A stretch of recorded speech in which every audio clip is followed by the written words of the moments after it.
A367, 615 and 699 Harewood Road. We're adding a delegation from Mr. Glenn Hill on behalf of 1035137 BC Ltd. For item 9J, British Columbia Housing Management Commission, option holder agreement for 1406 Bowen Road. We're adding a delegation from Mr. Chris Beaton from Nanaimo Aboriginal Centre. And that's it. Thank you very much. And I would also like to add that we do plan to have a scheduled 10-minute recess following the town hall portion of our meeting this evening.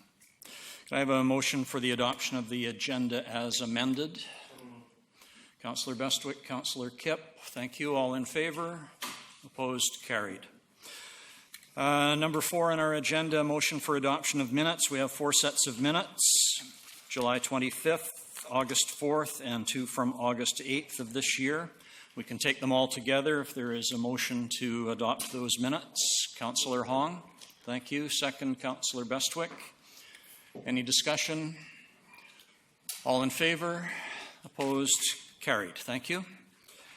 No presentations, no mayor's report this evening, so we are at item number 7, administration, and of course this evening that is the E-Town Hall to discuss the Core Services Review final report. Mr. Cooper, could you lead us into that, please? All right. Is my mic turned on? Oh, let's see what I can do about that. Okay, I think it's on. Can everybody hear me? Wave of hands. Couple nods. Excellent. All right, so welcome to the E-Town Hall for this evening. The focus of tonight's E-Town Hall is on the Core Service Review.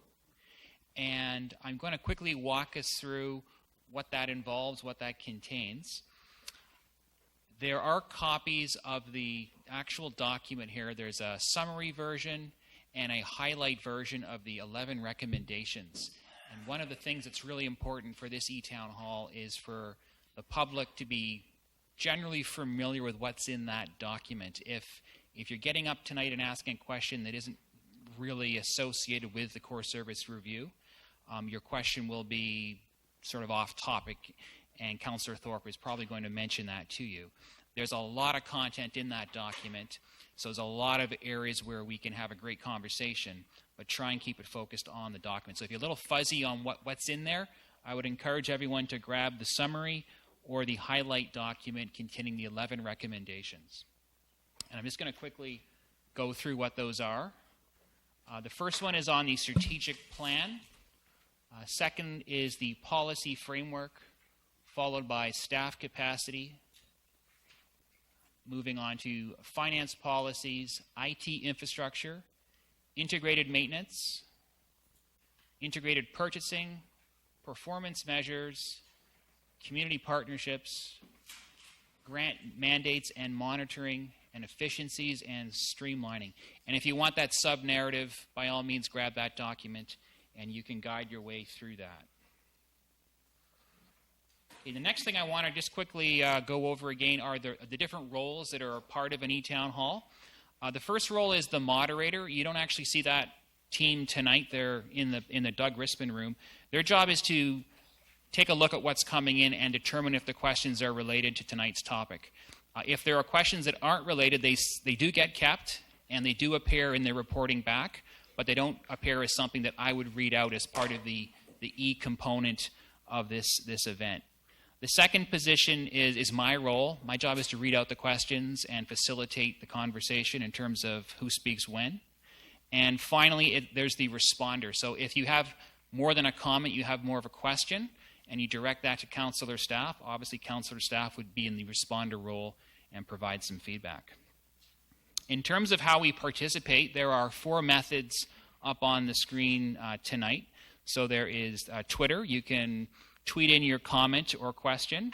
You can go to the event on our Facebook page and provide your comment or question that way.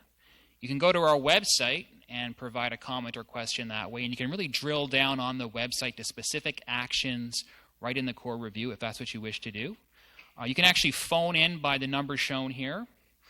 And most importantly, and I really want to stress this, because sometimes in the conversation around E-Town Halls, the letter E takes over, but people forget that there is a public component here. You can physically get up tonight and ask your question if you're here in the audience. So this is about people speaking in addition to the other methods of communicating. As a reminder for future e-town halls, if you're wanting to engage in this process, I would encourage everyone to look for advertisements in our local newspapers, to listen to radio, to watch us on social media, and to visit our website. All of those channels are the methods by which we promote and raise awareness of the e-town hall. And finally, we're always looking for feedback on this actual process itself. What works, what doesn't work. Every time we do one of these events, we review the process and try and improve on it for next time. So if you go to our webpage, there is a survey where you can provide feedback on the e-town hall process, and we're very keen to get that input. So, of those of you who are here tonight, were there any questions from the get-go? Okay, seeing none, I'm going to... Excuse me, Mr. Cooper, just before we proceed, I appreciate your introduction. I just want to reiterate a couple of points that I think you did make. We certainly appreciate the turnout here tonight. First of all, thank you folks for coming and giving up some of your time this evening. We are very interested in getting feedback on the core review recommendations.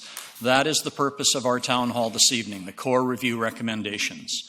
So I will ask you, please, if you have a comment or a question, make sure that it does relate to the core review recommendations. I would point out that our city staff is not here in a position to be able to justify those recommendations because our city staff did not make the recommendations. The recommendations as they stand were made by the core review consultants. If you do have questions about the recommendations, we certainly welcome you to come forward and voice those questions. I would ask if you have a series of questions, if you could take your turn, ask a question, a related question if it applies, but then circle back to the end of the queue so that we can hear from as many people as possible. If you have simply a comment to make regarding any of the core review recommendations, that's fine. We'd welcome those comments. We have received quite a few already in various forms. But if you have a comment here tonight, that's great. But could you please keep your comments fairly brief and succinct? I'm not going to use the timer, but I would ask people to be aware of the time, again, so that we can hear from as many people as possible. Thanks very much. Okay, so the first question I'm going to read out tonight is from our website.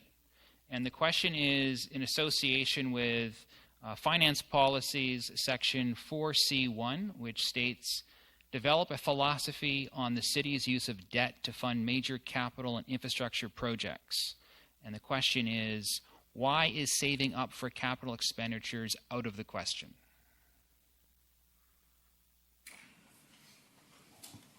I can repeat that if you'd like. I think you should.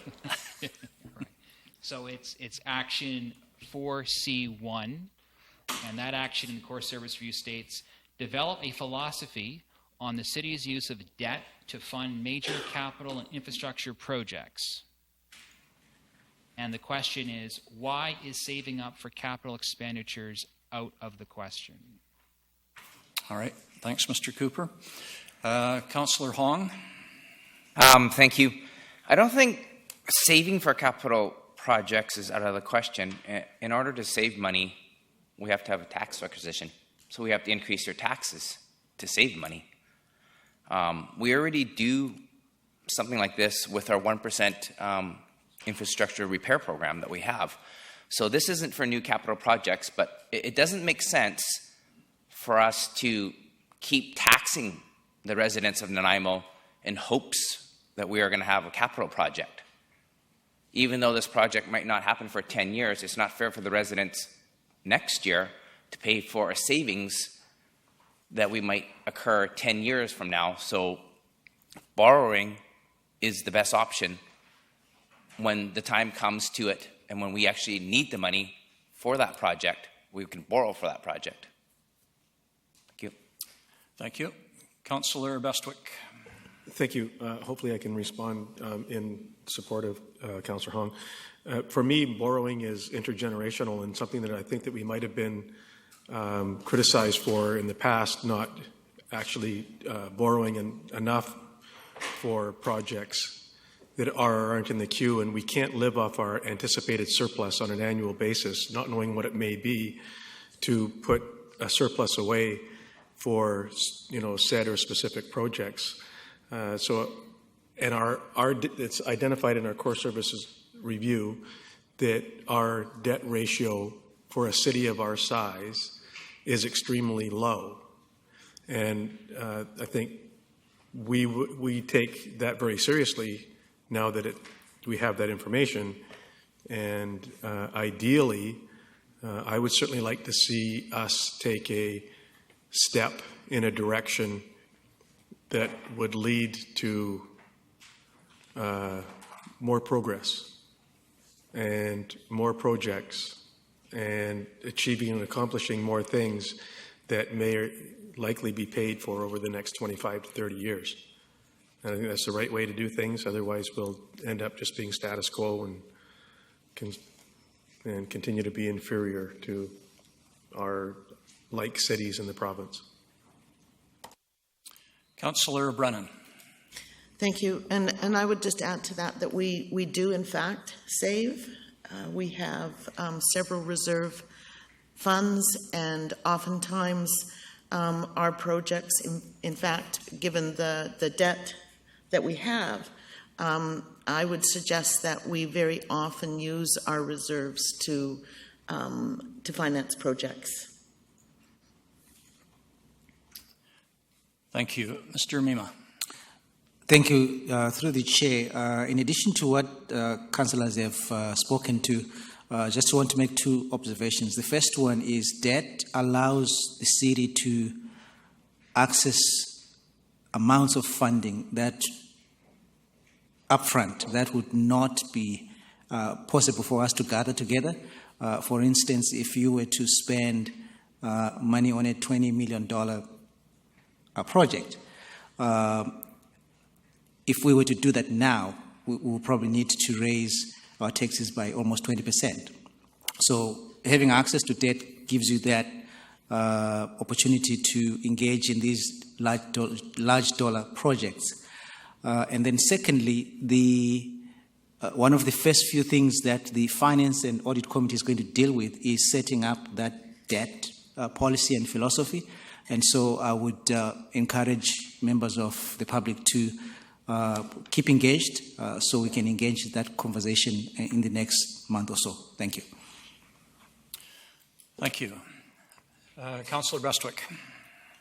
Thank you. I just wanted to follow up on what Mr. Mima said, that if we were to borrow $20 million today, increase taxes by 20%, that's without borrowing. So in other words, go borrow the money, I think is what, if you're going to do a massive project. And the other comment that I would just like to make is money's never been so cheap.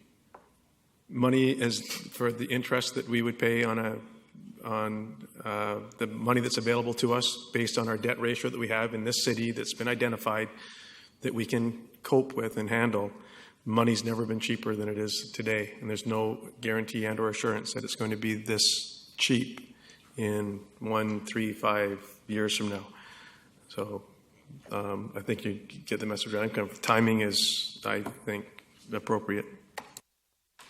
Thank you. And if I may, just before we move on, I'd like to add my quick comment on this as well, because I totally agree with Councillor Bestwick and the others that have spoken. And I need to point out that the core review, I think, has identified that the city of Nanaimo is in excellent financial shape. Excellent shape. And our thanks in part to staff such as Mr. Mima for making sure we're staying on the right track there. We have a large capacity to be able to assume debt. There are limits on how much debt a city is allowed to assume through the provincial government. And we are nowhere near even, I believe, maybe a tenth of what a city is allowed to take on. So I think there is an opportunity. Interest rates are low. It's a chance for the city, if we so choose, to use other people's money at a low interest rate to finance some of the projects that we want to see move ahead with. Thank you. All right. This next question, it's in the context of making cuts to budget. So that's the context under which it's been proposed. And the question reads, why are you talking about cutting more services when the city has, over the last few years, moved from a budget of $140 million to the current budget of $200 million.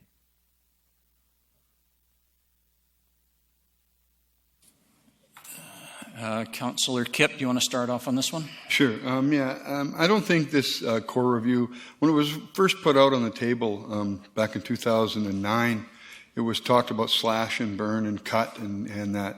What we're looking for is efficiencies. From my perspective, what's mandatory, what's mandated by provincial or other governments, what's foundational, and what's discretionary.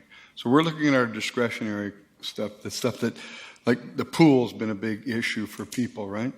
But we're having to look at all of our services. And that's what the core review did, is give us a look at all of our services. And it's not about cutting, it's about efficiency in this day and age and being efficient with the money we're spending. I also have to say that we're looking at reducing some of our costs. Because in my term since 2009, I think our budget's gone up from about 160 to 200 million.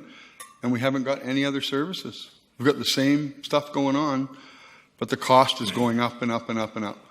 And that's what I'm looking at, is efficiencies. Thank you. Thank you. Councillor Bestwick. Thank you. I think it's important that we understand that we haven't done a core services review in the 50-plus years that the city's been in existence. We've done some internal ones, but we've never done an external third-party stakeholder engagement. And after the 2008 scenario, I think there's been corrections in almost every walk of life, whether it's families or business or social entities or publicly funded municipalities. And so this is about corrections. This is about having a look externally and internally at how we do what we do. And if there's other ways to do what we do now in the 21st century that we should be paying attention to, and what we want to look like in 10 years from now. This is about 10 years from now, too. This isn't about just yesterday and today and tomorrow.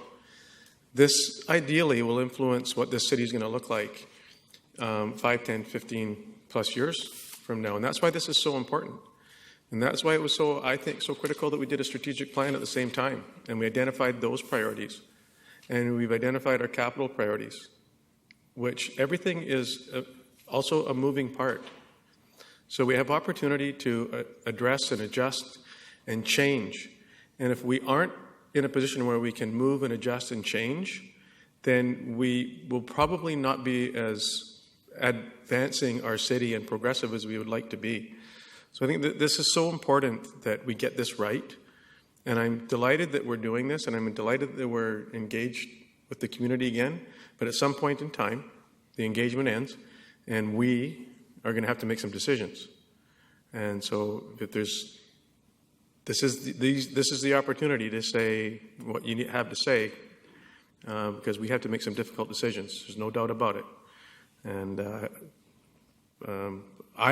I'm anxious to get started on what I think it is that we've been tasked to do. Thank you. Councillor Yoakum. Thank you, Mr. Chair. In regards to the comment about cutting more services, I entered and participated and supported a core service review for actually the complete opposite, was to find efficiency. I was also under the impression, before I ran for council and being on council now, that there's enough there to do more and we can be better with our dollar. Therefore, I'm viewing the core review to find efficiencies, for matter of fact, actually implement more services for children, youth, and families, but also, in my view, a demographic is also grossly neglected for services is the elderly. So I view this core service review to find those efficiencies, being repetitive on purpose, to implement more services and find the dollars where we can to implement. Thank you. Thank you. Councillor Fuller. Yeah, this isn't just about cutting services. It is about efficiencies. It's about partnerships. It's about making things work better.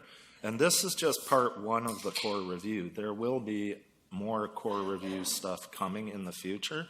We chose to do a partial core review this time in order to make it easier to deal with.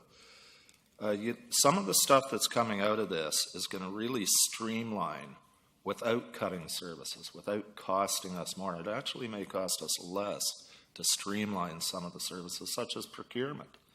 You know, rather than having 50 different divisions purchasing from 50 different companies, trying to amalgamate all that. I don't know how it's going to work. I'm not into that very much, but I'm sure it is going to be about creating those efficiencies.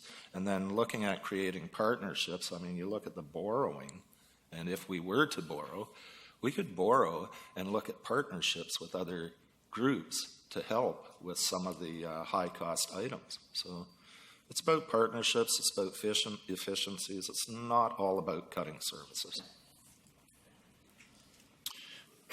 Thank you, Councillor Fuller. I don't see any other speakers. I'll just quickly put in my 2 cents worth, and that is that the vast majority of the core review recommendations, to my mind, related to city management and administration and finding the efficiencies that others have referred to.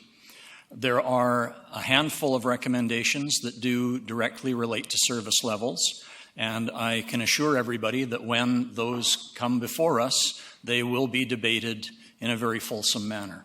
But the whole intent of the core review is not to cut service levels or to slash and burn, as somebody has suggested earlier. It was to find efficiencies that we can use to run the city in a better, more efficient manner. Thank you. Oh, I'm sorry, Councillor Pratt.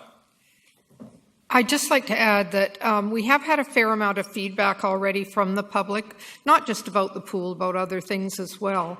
And I'd like to thank the public for that, because I think it's really important for us to hear from you. That's exactly what we're doing tonight. And as well, the public has the ability to email council at any time regarding things that are important to them and that they feel they want us to hear. So keep the emails coming, and thank you for being here for tonight. I, too, believe that all of the recommendations in the core review will not necessarily come to pass, but it would have been remiss of the facilitators not to have included all of the things that they included. That was their job, to look at places where we could save money, where we could find efficiencies.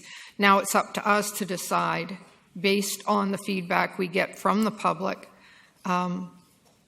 which ones of those we will implement and which ones we won't. And as Councillor Bestwick pointed out, now's the time to speak up, because at some point in time that comes to an end and we do our job and make the final decisions. So thank you for coming tonight. I see no further speakers on that question. Mr. Cooper? Okay, so I'm going to switch gears and move over to the audience for their questions. One thing I neglected to point out in my orientation at the start is that the seat here and the seat on that end are for people who are coming down to ask a question. That's how I know if they're questions from the audience. So as soon as you're finished with your question, you'll need to reposition yourself to another location. I had high hopes for you. You're obviously not. Okay, I know this lady over here has a question, so you're welcome to come up and speak at this podium here. Please come to the podium. And I would ask anybody that comes to the podium tonight to give us your name and your place of residence. Thank you. Yes, I'm Janet Cameron McGregor, and I've been extremely happy to be in Nanaimo and enjoy Bevan Pool for the last over 40 years. And why am I so strongly against the core review suggestion, and I know it's just a suggestion right now, right, of the extended closure of Bevan. And as we know, Nanaimo is an environment where we're getting more and more of the population that's older, that's aging, and we really need Bevan for the special features it offers. There's the warmer water and the shallow end with the ledges encourage swimmers who are doing rehab and maintenance to continue their exercising. I've experienced these things in person extremely much this year, because when I first came, when Bevan was just open, my children were very young, not even some of them born. And now I'm less agile physically, and we're always recovering and try to keep well. And Bevan has become, I love the aquatic center, but when you're recovering from an operation, Bevan is just the place. It's warmer. You can rest on the ledge. And now I'm swimming, incidentally, 1.25 Ks once again. But for a while, I couldn't swim one length because Nanaimo offers those supports where you can recover and become, as you age, a continuing member in society. I love it here.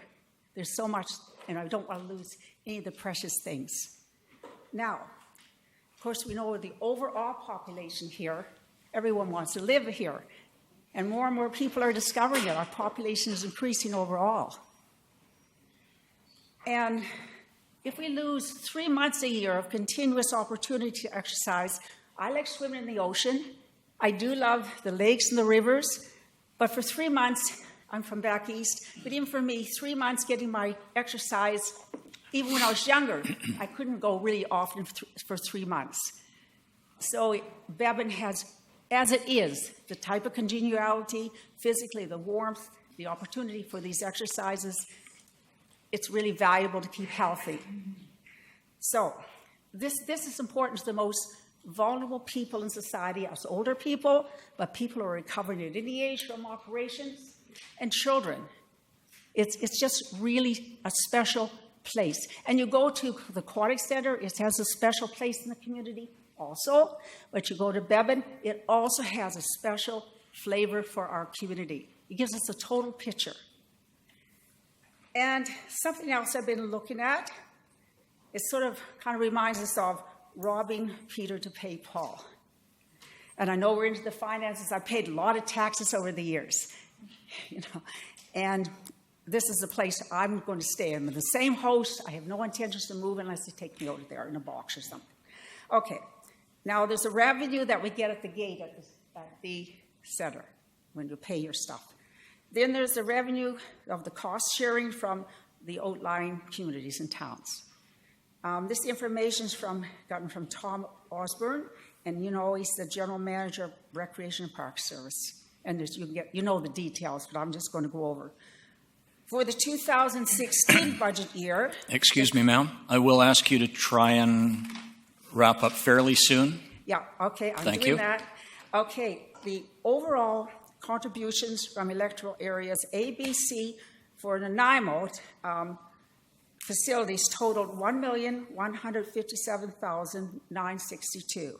And of that, $1,091,640 is transferred to the city of Nanaimo, and the balance is for the RDN-related expenses. I'm sure besides losing its revenues, Nanaimo will have to pay probably a penalty if you break a contract. Usually that's something to consider. And lastly, if and when the city pursues the potential closure, please, will the council promise to make a commitment to publish all the lost revenue and the cost benefits estimates? Surely there are hopefully other ways to save the money besides closing the pool at Bevan for 3 months. Thank you. Thank you very much for your comments. I see no questions from council at this time. Thank you. Mr. Cooper. I'm sorry? I just Councillor want Kipp. a clarification. Mr. Osborne talked about the RDN commitment to the city of Nanaimo, but that covers the swimming pool, the arenas, the parks, all of the uses of the whole of Nanaimo. And by closing one facility, it wouldn't be a breaking of our contract. That money, in fact, we had to chase them a few years ago and actually tried to put in a fee that if you weren't from Nanaimo, people had to pay more. So we, as a council, forced the hand of the RDN to participate because people from Nanu's come to the Aquatic Center or Bevan or to our outdoor pool, and they come and they use those facilities too at the same cost as us. So that contract is not going to be broken by us making a change to our pool operation. I'd just like to clarify that. Thank you, Councillor Kipp. I see no other speakers. Mr. Cooper.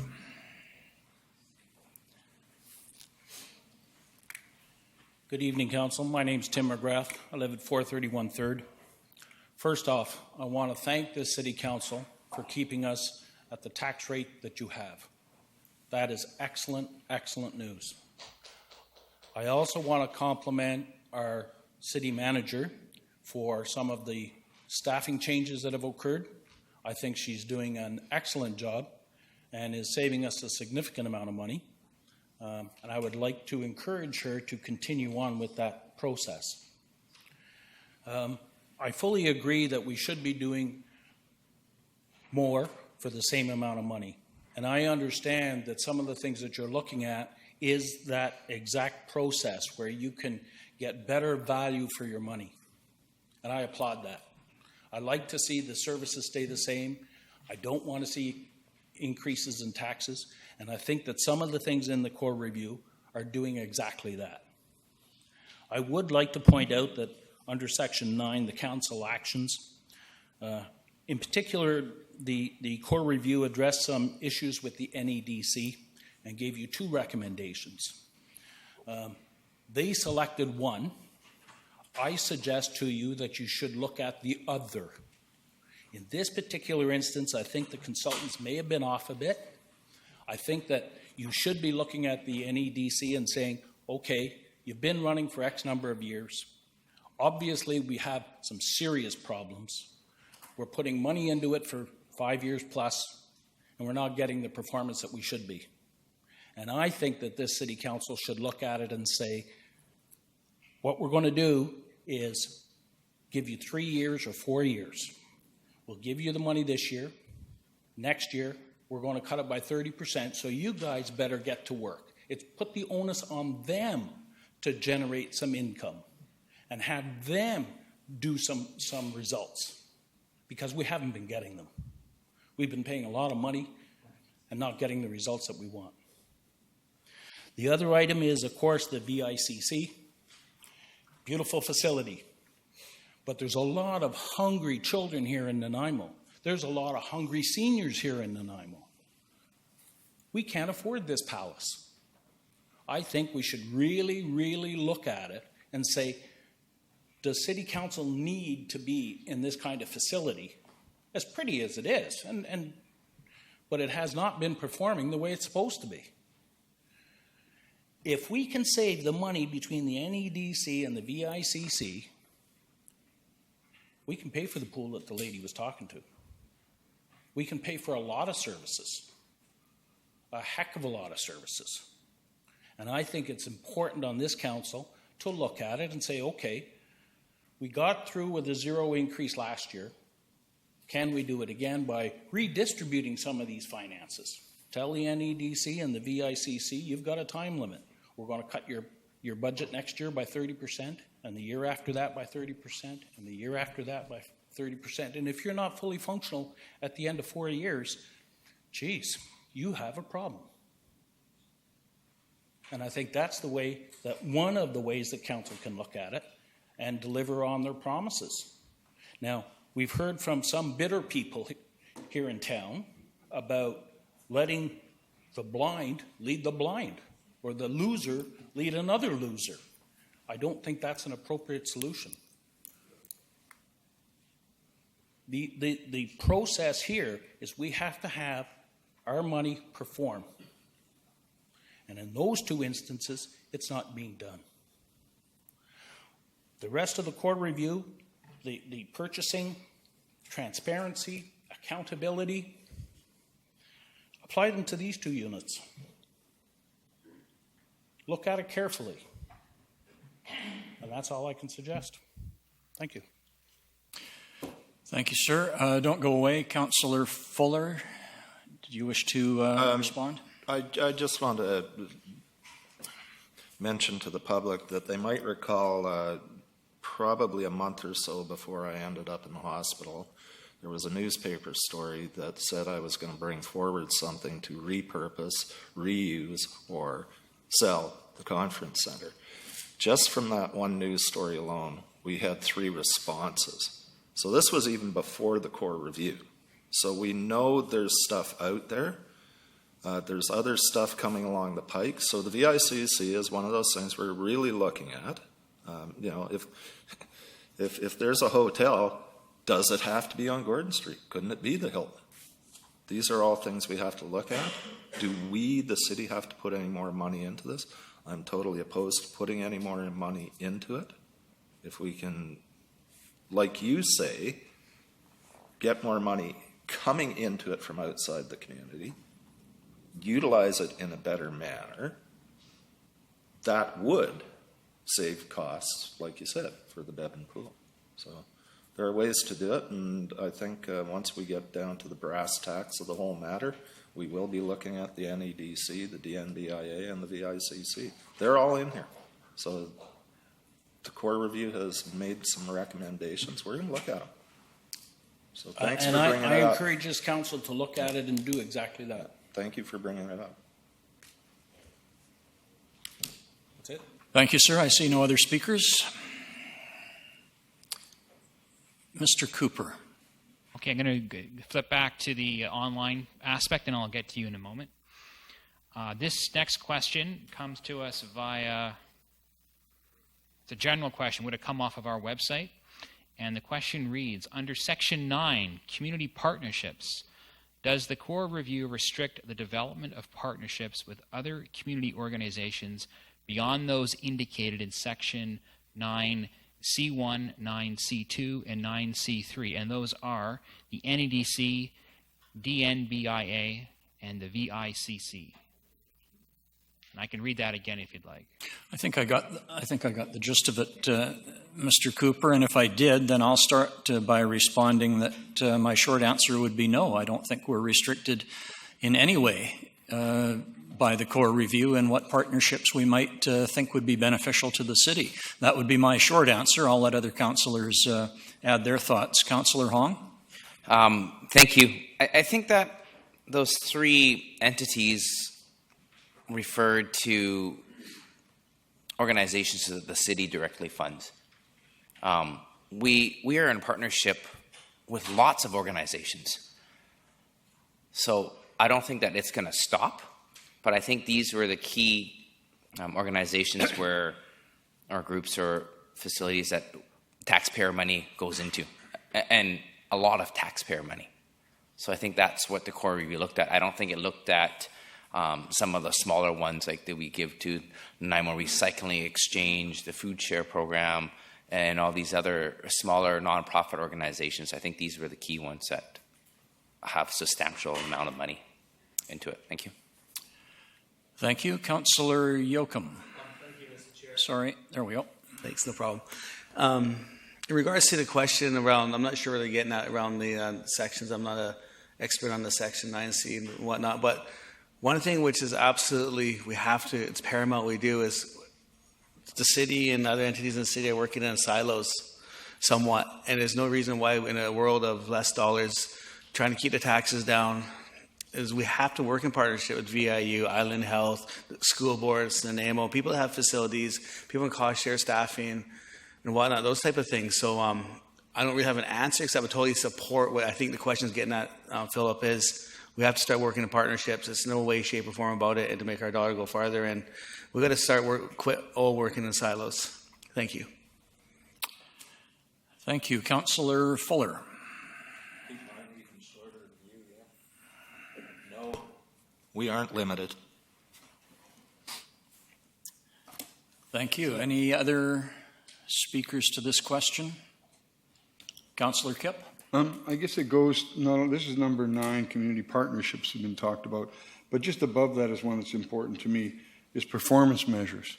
So we want to see performance measures. When we're doling out money, in my mind, and giving them out to our partners, we need good communication, good reasoning, and good performance measures. And as a council, that's part of our setting of the strategic plan, sticking to the strategic plan, ensuring that other groups are meeting and working their plans from our plan. So performance measures are important in that aspect too. And we're open to be able to do what we want with things. Thank you. I see no other speakers, so it's back to you, Mr. Cooper. Okay, this is off the website, and the question reads, The people have to come to the mic, and they have to give their name and their address. But these people are anonymous on there. Do they not have to give us a name and an address? Is there accountability in that? I can certainly read them out. Well, I mean, when we're making someone here come up in a tougher environment where they're speaking to council, it's more comfortable to stay at home, obviously, and not have your name read out. So I just want it to be, I want it to open it so the names are there too. Thank you. And I'll just clarify, and I agree, Councillor Kipp, I think the names should be read out. In terms of address, we don't require your exact street address, but just your place of residence, for the reason being that we want to make sure we're dealing primarily with Nanaimo residents. So fair enough. Thanks, Mr. Cooper. Trending questions will be All right. So this question comes from a well-known resident, Jim Taylor, and his question reads, given that over 80% of property tax revenue is consumed by wages and benefits, when you include the RCMP, does this council intend to bargain more realistic labor contracts going forward?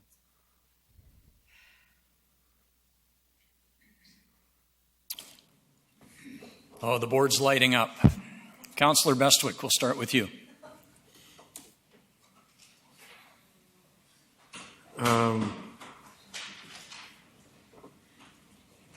4 words, I sure hope so. Councillor Brennan.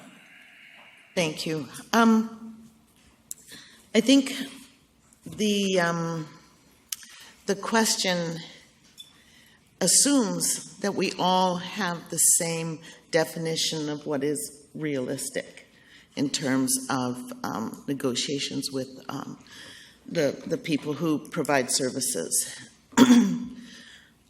I'm not an expert by any means in economics, but one thing I do know is that inflation is seen as a driver of an economy. And so long as it doesn't get way out of whack, then it's something that economists like to see. We need to incentivize our population. People need to feel confident that their wages are going to cover the costs of their housing and their food and their recreation.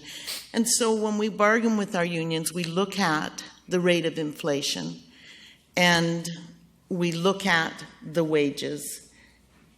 And we generally try to stay within that realm so that we don't end up with paying 1950s wages for a 2016 economy.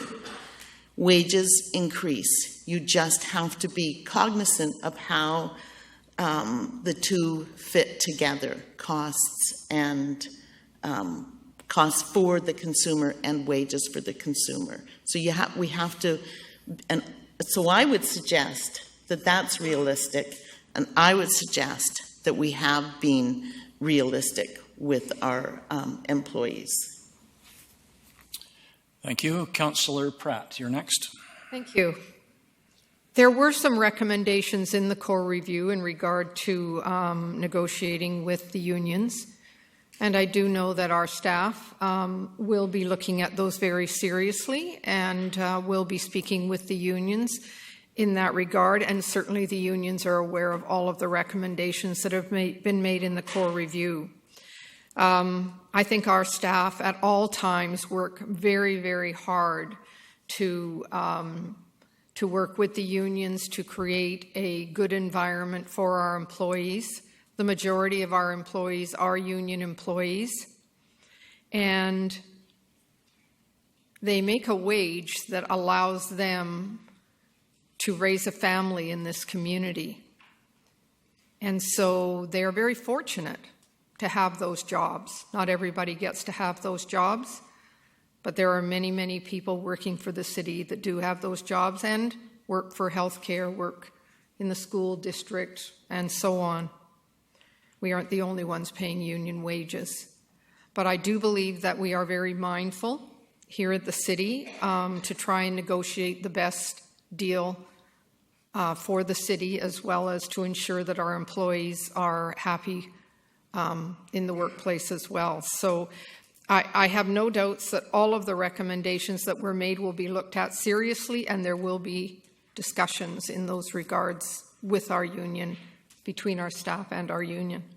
I'm very pleased that we are able to provide those kinds of jobs for so many people in our community so that they are able to raise families in this community. Thank you. Councillor Fuller.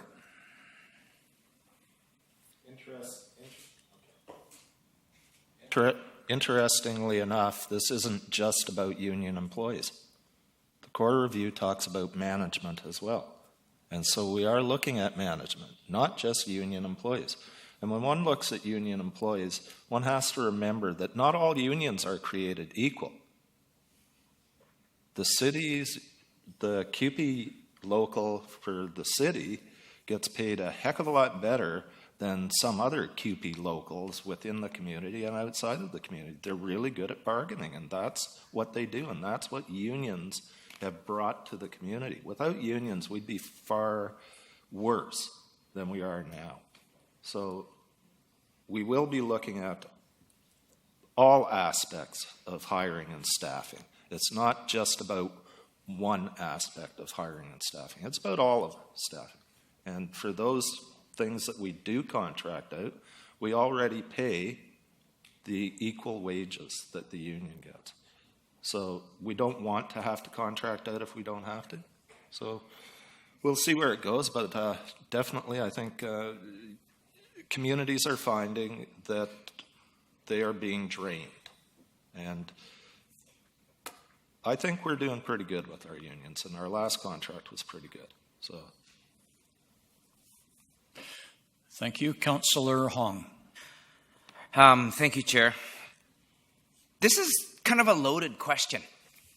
80%. Well, if I build 10 more of these conference centers, I bet you I could drop that 80% of our tax revenue way down to like 30%. It's relative on how much tax we're bringing in. If we want to buy new shiny garbage trucks, we can tax people. That'll drop that 80% down to 75. Buy something else, build something else, that number will keep dropping. Are we, I guess the question is asking, are we out of line with what we pay employees in wages and benefits? That 80% is kind of skewed to me, so I'm not even going to touch that number. I don't think so. Core Review said we aren't overpaying compared to other municipalities. It's just the nature of the beast. We're not the lowest. We're not the highest. People make a good wage here. It says that we're doing a good job. And we are a city based on services. The woman that spoke up against the pool, it's a service. We can charge a $15 a minute fee to get in to cover our service, but that's not us. As a business owner, yeah, I would charge $15 for her to use the pool. But that's not what cities do. We're not in it to make money. We're in it to lose money. It's just the way it is. Thank you. Councillor Yoakum. Thank you. Before I begin, Jerry, I won't be swimming at your place. But anyways, on a more serious note, one thing. I do have a sense of humor. One thing I do found problematic in my almost two years or whatever time frame has been on council is, in regards to the question at the bottom about does council intend to bargain more realistic labor contracts going forward? Hopefully, that's Councillor Bestwick. I sure hope so. But what we got to change, and I'm not sure if we did in the last round, is the first bit when this first came up, I almost got booted out of that room because I was thinking it was, and I'm totally not being anti-management. I'm management in my day job, but nevertheless, management or part of whatever increase, they're at the table, part of the bargaining, but they're automatically, the culture in this city was they're automatically part of the increase. So to me, that's like sort of fox guarding the hen house. per se. So a bad analogy, but I just want to share. So when we go in the future, I think, don't get me wrong, there's great managers, and maybe it's times not so great managers. And I think at an exempt staff level of what we're talking about, it should be on job merit, etc. So basically I'm rambling on here and not being very coherent, but what I'm trying to say is I hope that system's changed. I'm sure you have, Tracy, or will, because it shouldn't be one blanket for all. And there's a big difference on 2% on 50 grand to 200 grand. And that was the culture here when we weren't really permitted to speak on this in beginning this term. Thank you. Thank you. Councillor Kipp. No. All right, I still have Councillor Bestwick. I was going to reserve my comment to just, I sure hope so, but I think it's incumbent upon us to ensure that sustainability, a very overused term, creeps into our mindset, because when we start talking in the 80 percentile range of where our city's monies are expended, at some point in time, with a city whose average household income for two people working is $56,000 a year, and when our statement of financial information comes out on an annual basis that identifies how many employees that we have that are earning over 75 and now earning over 100, 100 has become the new 75, just like 60 has become the new 50 in years. And we have to still have the ability to buy stuff and not just hire people or pay people. So I've been an advocate over time for salary caps. You actually do have to protect yourself from yourself at some point in time. And once you get to a certain place in a salary scale, to me, I don't know how those jobs become worth more at a year over year at a certain place. And I think that deserves attention and consideration to say, did that job just become worth $2,000 more tomorrow than it was yesterday? Because there's an automatic 2% bump. What made that happen? And if, as to Councillor Yocum's point, 2% on 100, we throw $100,000, six figures. Once you reach that point, you're in the top 5% of our province. When you hit that 100% earning number, you're in the top 5% of earners in the province of British Columbia. So I'd like us to stop throwing those numbers around like they're just common everyday numbers, because they're not, to 95% of the population. And I think that in general terms, I think the wages and benefits and compensation that is afforded to our employees here, union and non-union, are fair. They're fair. But I also think we need to keep our eye on its growth. And Councillor Kipp said earlier, 50-some odd percent in the last 10 years. I think you said the wages have gone up, and 35% in the last 5. So those are numbers that people don't like to hear, but they're real. And so we have to start thinking about how those numbers increase on an annual basis so we can maintain the same services that we have. We have to. And we have to judge everything on balance. Thank you. Thank you. Now, Councillor Kipp. Well, I wasn't going to get in on this. Page 61 tells me we have to do something. Our wages have gone up in a total for some of us 73% over a 10-year period, 52% for two of our different unions, 31% for management, and then over the last 5 years, there's up to 53% for one union going up. A living wage right now in Nanaimo for one person is around $19 an hour and trying to raise a family. But if we only have taxes, DCCs, user fees, other governments giving money, and asset sales, the disposition of our assets, and DCCs are slowing when the world economy, this is the worst Canada's performed in the last little while. User fees, when kids can't afford to go to the swimming pool, that's a bother for me. And sure, retired people with a good income coming off a pensionable job from a 53% increase over 10 years can afford to go to the pool. We got kids that can't afford to go to the pool. We got kids that are hungry. We're not providing some services. There's just a traditional territory of a whole bunch of money, and that's a concern to me. I think we have to do a way better job of bargaining, a way better job. When I see these increases of that much, and when I see lack of performance evaluations, lack of review, we need to be stronger. Well, my view is they got a good job now, and it has to be a plateau in this. That's the way I feel, so different than some at the table. Thank you. Councillor Fuller. Yeah, I wasn't going to jump in again, but I decided to. 60% of the population of Nanaimo make less than I do as a city councillor. 60% of the population of Nanaimo. So our employees are getting paid quite well. They're in the top tier of wage earners in the city. Do they deserve to be? Every good employee deserves to be in the top tier. Every good employee. Do we need performance measures? I don't know. I think the local union that represents the employees in the city of Nanaimo have done a fantastic job. They have pretty much an ironclad contract going on. These guys were good.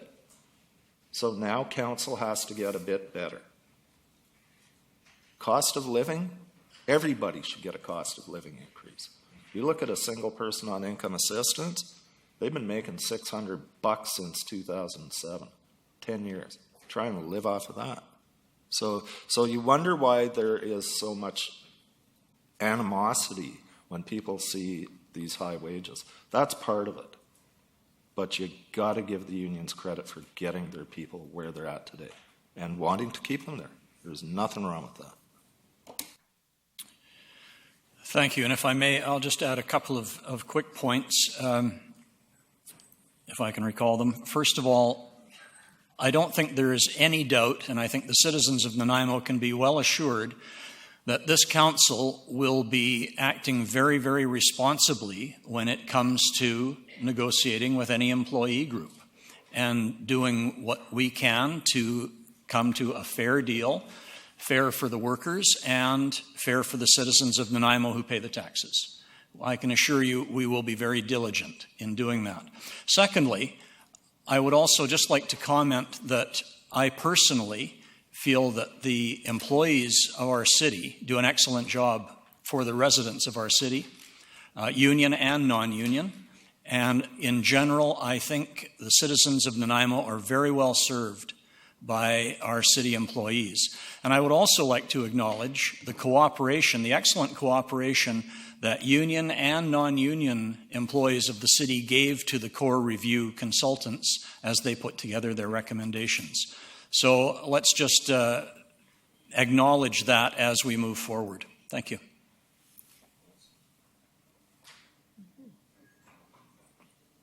Back to you. Oh, sorry. We've been waiting. Hi. You've been waiting. Linda Keys, 1651 Dufferin Crescent in Nanaimo. Thank you. I was just about to go out in the foyer and send an email. I had something prepared. I wasn't aware of, nor have I had time to review all of this paperwork, so I'll just read what I had prepared.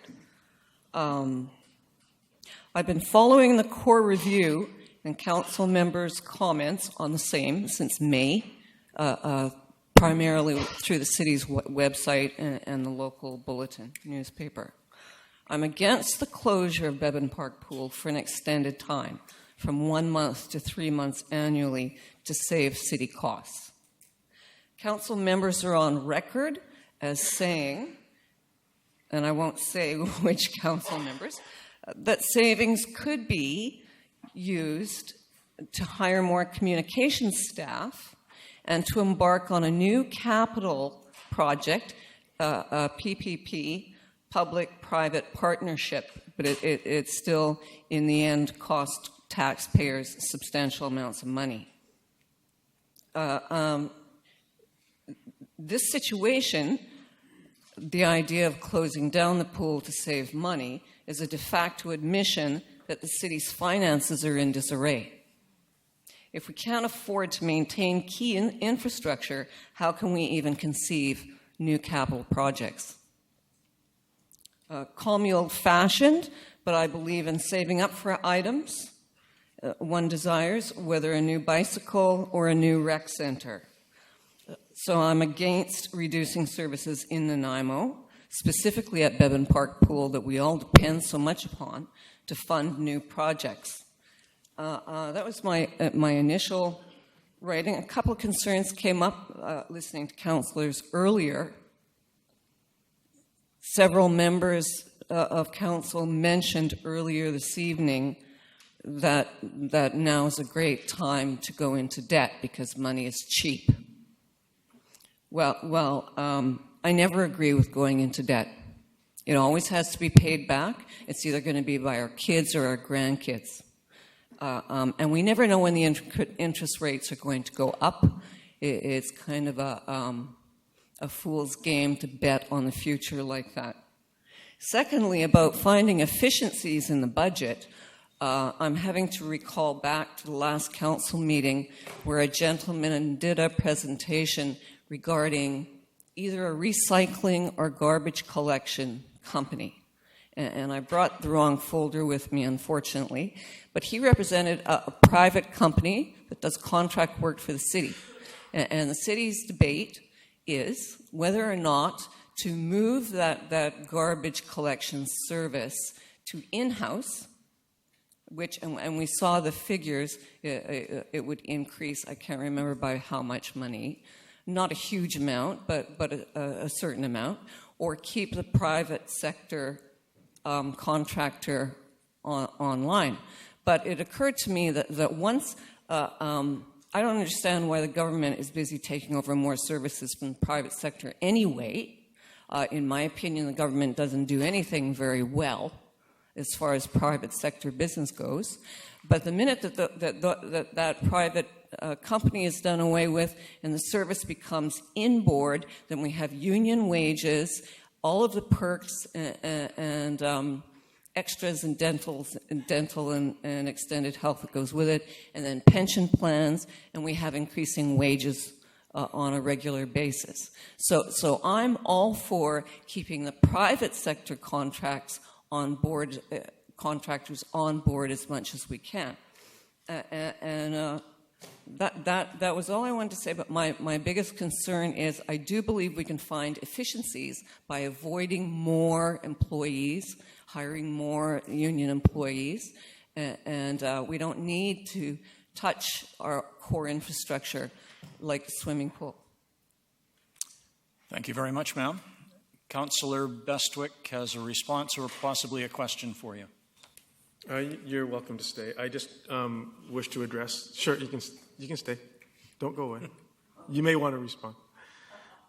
I appreciate your comments as they relate to the swimming pool and the refuse, the second part of your presentation. Would you be in favor of us building a new pool? No. You wouldn't be in favor of us building a new pool? From what I understand, and again, I'm a newspaper junkie. I've been following this issue very closely. We're looking at a private-public partnership on the corner of the Island Highway and I can't remember the name. Comox, thank you, where the old Howard Johnson Hotel was. That's South Nanaimo. We already have the aquatic center that services South Nanaimo, and we have Bevan Park for Central Nanaimo, and North Nanaimo has a dearth of recreational facilities, and yet they have the biggest burden of tax on their properties in the city. So they contribute the most, but they have no services. Thank you. So more specifically, and I wasn't making reference to whatever the newspaper has reported about a prospective complex or whatever it looks like at the corner of Howard or Comox and the Island Highway. But so I'm hearing you say that you would not be in support of the city entertaining building a new swimming pool. Not unless it was in North Nanaimo. So I didn't specify where, but so is Bevan Park North Nanaimo for you? No. Okay, so when I'm trying to look at the core services review, and when I try to look at infrastructure and replacements, because at some point in time when things get old and tired and they're past their due date, we have to start considering replacements for the next generation.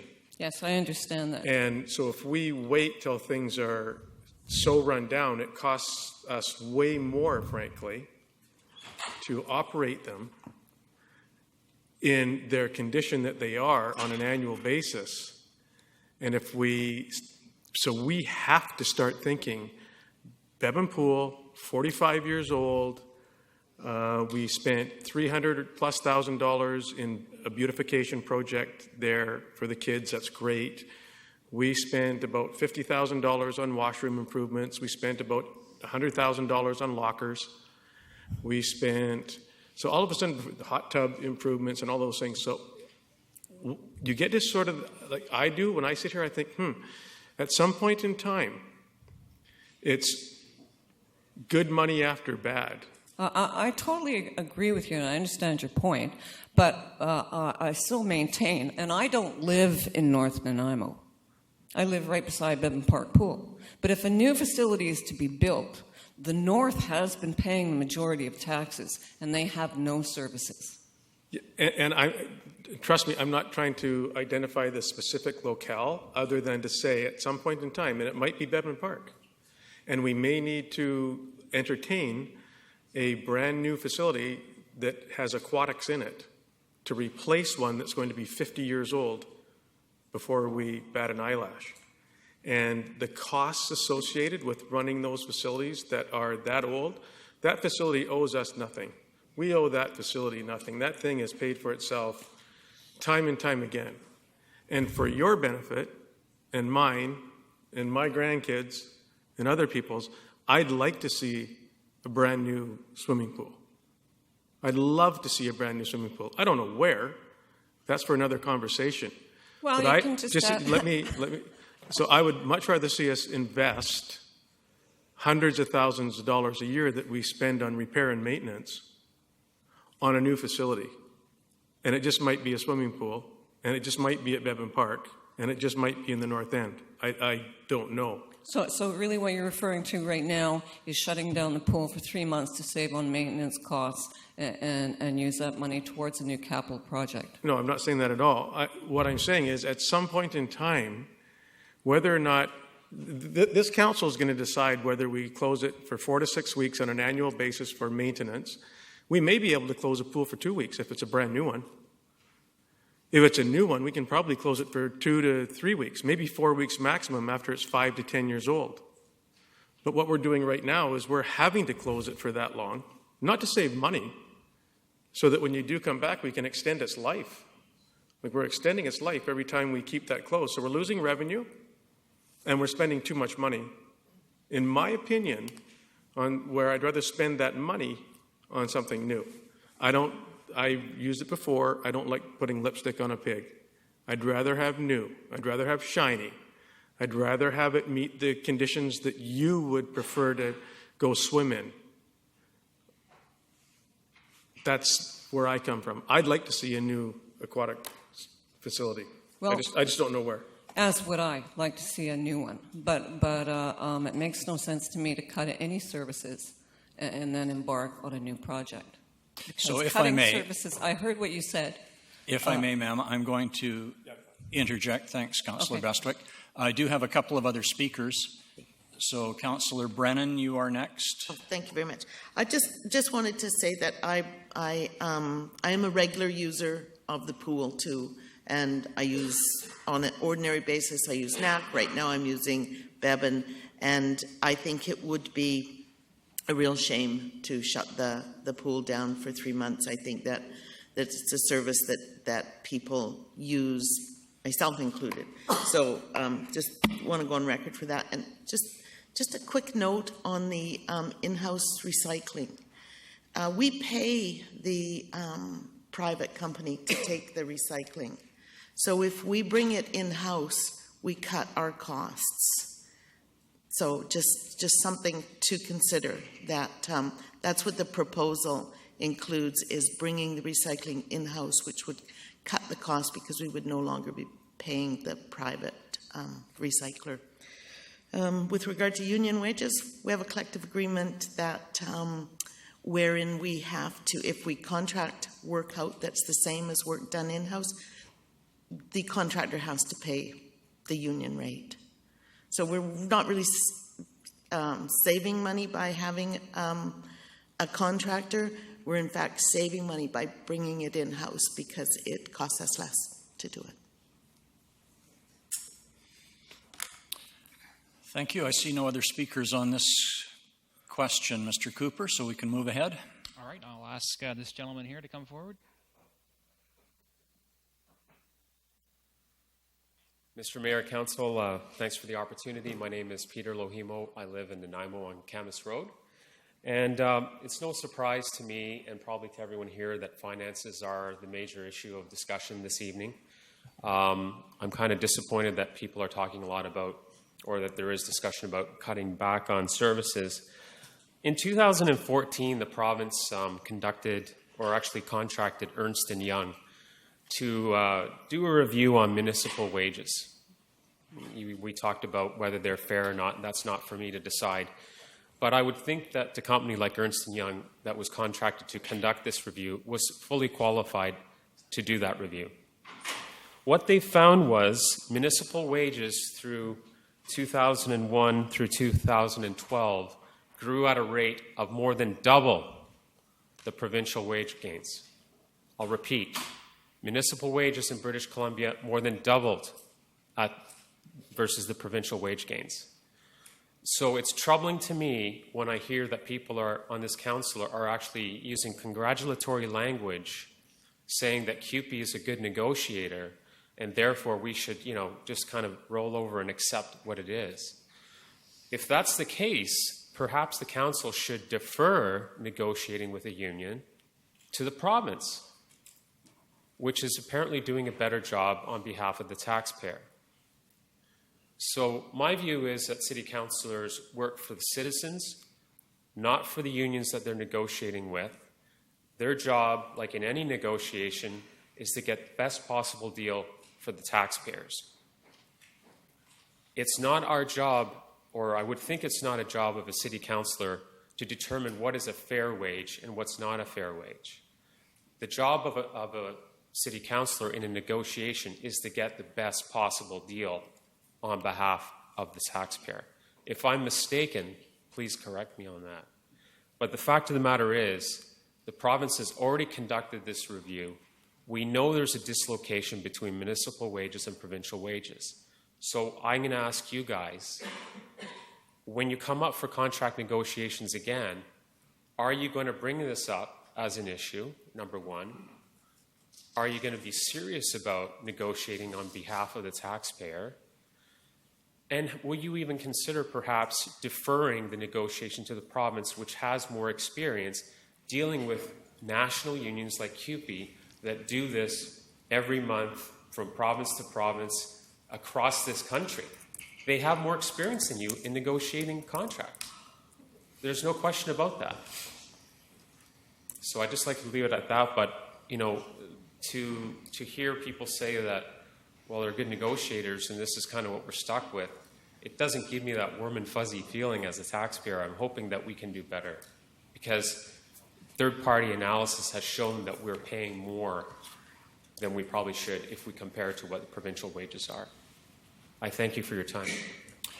Thank you, sir. I see several speakers. Councillor Brennan, you're first.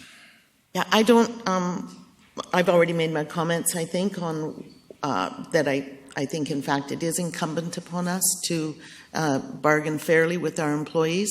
But I did want to say that we have in this province seen a situation where local school boards were their right to bargain with their employees was taken away and placed in the hands of the province. And labor relations, I think, are far worse than they've ever been. When you look at that relationship, but also, and just as importantly, the province tends, when they don't have to spend the money, to bargain less. They bargain for higher wage increases, yet they don't take into account what can be afforded by the local level. Witness school boards. Consistently, the province bargains for wage increases, asks the school districts to pay for them, and we have school closures, we have schools that are really in a deplorable state. If you drive around this city, you'll see that the schools have not been painted. In several years, they've had to elongate those kinds of cycles. So we have witnessed what happens when the province takes over bargaining for local organizations, and it's not pretty, and it doesn't work for local people. Thank you. Councillor Kipp. I guess I'm on the other side of that one. When you get to 90% of your cost for operating a school board is wages, you don't have a lot of money left for paint, and you don't have, I think Nanaimo's is about 87% right now, wages are 90, maybe even higher for the Nanaimo School District.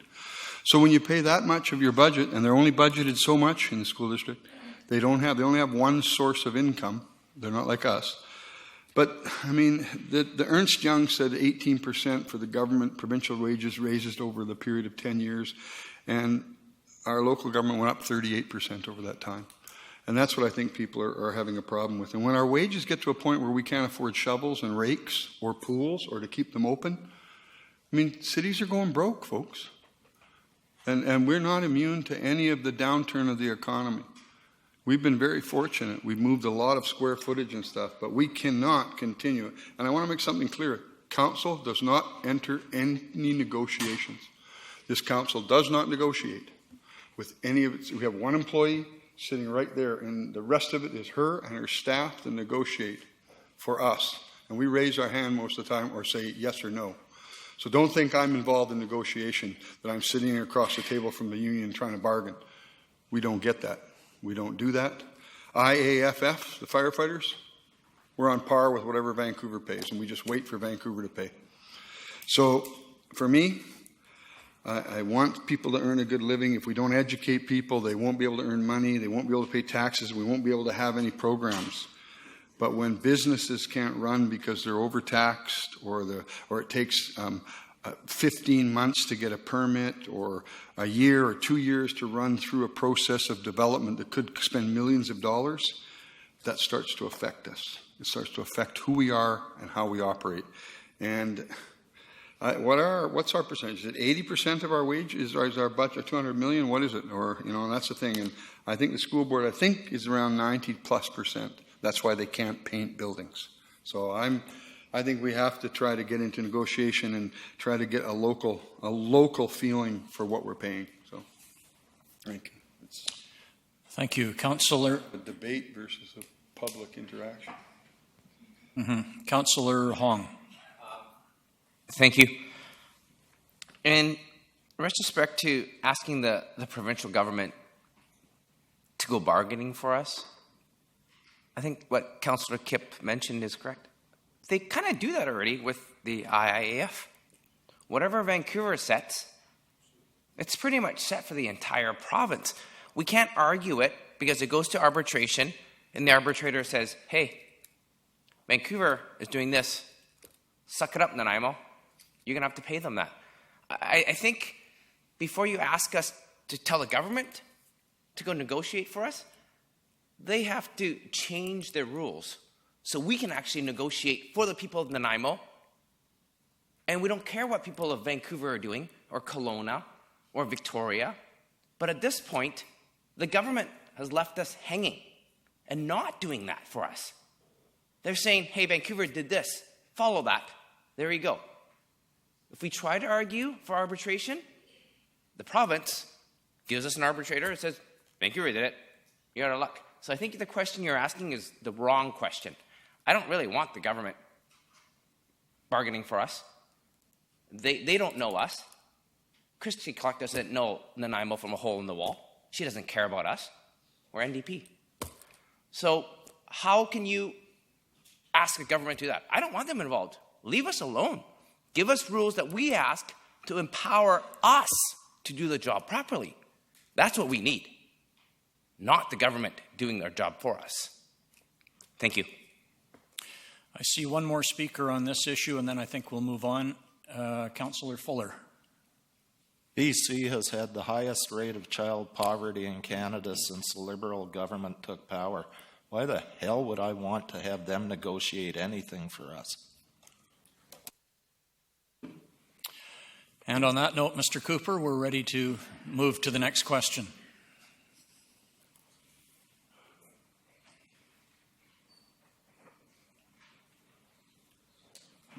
My name is Bill Laynard. I live at 259 9th Street. My concern is the lack, I believe it's either integrated maintenance or the infrastructure this is covered under. The lack and quality of maintenance on the medians, the traffic islands, on Highway 19, Highway 19A, and all the traffic islands and in this city. The maintenance is absolutely pathetic.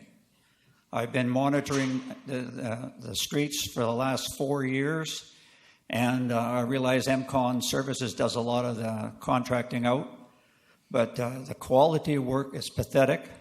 The lack of work is pathetic.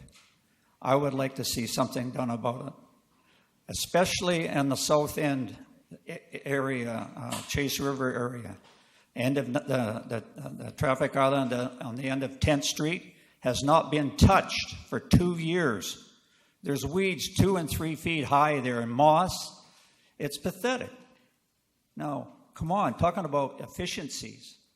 Let's get some efficiency here in the maintenance department. I've actually gone to the mayor and asked, and he told me, he says, check it out. Check all the services and the maintenance departments. It was like talking to a wall.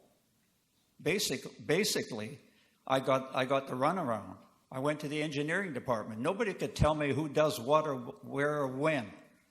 So I just got frustrated. That's why I come, and I would like to see something done about it. Thank you very much. Thank you, sir. We have a couple of councillors wanting to respond to you, and also possibly a staff person. Councillor Pratt, you're first. I can defer to staff. However, what I can tell you is that where the highways are concerned, it is the highways department that is responsible for those medians, not the city. Those are not under our jurisdiction. Now, there may be some of the streets that you're referring to that may come under city maintenance, and that would be a different matter. And those are ones that should be brought up with our staff. But highways are highways. I realize Highway 19 and 19A are Ministry of Transportation, but that also, there was the traffic islands in the city that the city is responsible for. And those are a whole, yeah, you're combining two questions, and so on the one with the highways, I do understand that is the Ministry of Transport. As to the others, bringing those up with our staff, that's a very valid comment. Okay. Thank you. Thank you. Councillor Bestwick. Thank you. Just a comment to the delegation. I could not agree with you more. The conditions of the islands, whether it's provincial or municipal, is something to me that is about our image. It's about us saying we're not going to accept the 3 and 4 foot high weeds and the growth that is exponential every time you drive by. I find the same concerns as you do. It's a pet peeve of mine. You drive up the hill from the ferries and you hang a right onto the highway and you see islands, whether it's the Ministry of Transportation or the city, are disgraceful. And I also believe that there's some within our neighborhoods and some within our streets that are less than desirable, certainly. To me, it's one of those social entrepreneurial things that we see other levels of the provincial government having the Brandon Lake out picking up litter and cutting broom and doing all kinds of things along highways. And so I'm sure that there has been some pressure placed upon somebody to do something. And I think it's incumbent upon us, whether or not it's the province or not, it's our image. So when you drive in and out of Nanaimo, it's our image. Pearson Bridge, I know that's that's MOTI. It's our image. And so we need to take pride in what we look like. And if the government's not going to do it, then I guess we better. And then I guess we better send them the bill. And I'm sure that they'll just send it right back to us. But it's amazing what a little bit of elbow grease will do to your, how you feel about where you live. And we've heard this before. This isn't the first time, so I appreciate you coming. But I hear you loud and clear, and it's when everybody leaves here tonight, tomorrow when you get up tomorrow morning, when you're driving by all of these islands, have a look. I just want to speak to it again. Councillor Pratt. I have to say that I do agree with Councillor Bestwick, and I certainly didn't want to sound dismissive of what you were saying, because I have made the same comments as you have and as Councillor Bestwick just made. So I do know that there is a problem with the medians, and we do need to come up with a solution, but it is going to involve money. Thank you. Thank you, and I believe Mr. Elliott would like to respond to that. We have had an issue this year with getting to the islands. We do have a program where we do go through and weed eat them. We've been trying some new methods with some steam products. But you'll notice, I think in the last 3 weeks, Rutherford Road has been completely tidied up, not just the medians themselves, but the planting areas.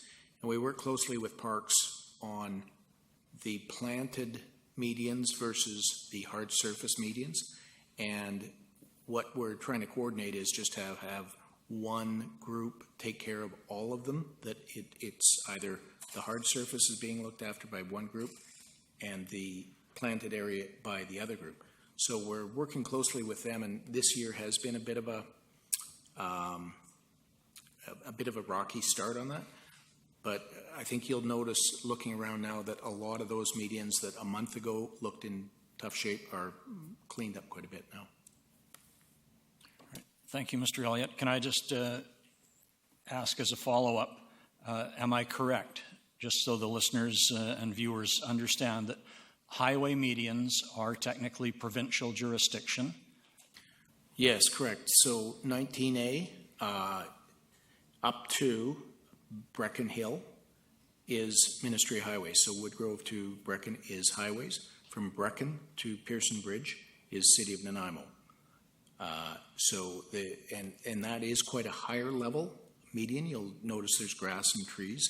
And the last time we upgraded that area, there was a higher level of maintenance go on there. And so it has a cut with mower finish to it, which is a lot of maintenance. Beyond that to beyond Cedar is again highways, and then of course all of the parkway is highways. And can I just ask as a follow-up, do we have a mechanism for contacting the province if we identify an area which we think is really becoming unsightly? Yes, we work with them on irrigated areas where we have trouble with that, or if we see too much growth taking place and not being maintained, we do contact them and ask them to tidy it up. Good. Thank you very much. I see no other speakers on that question. Mr. Cooper?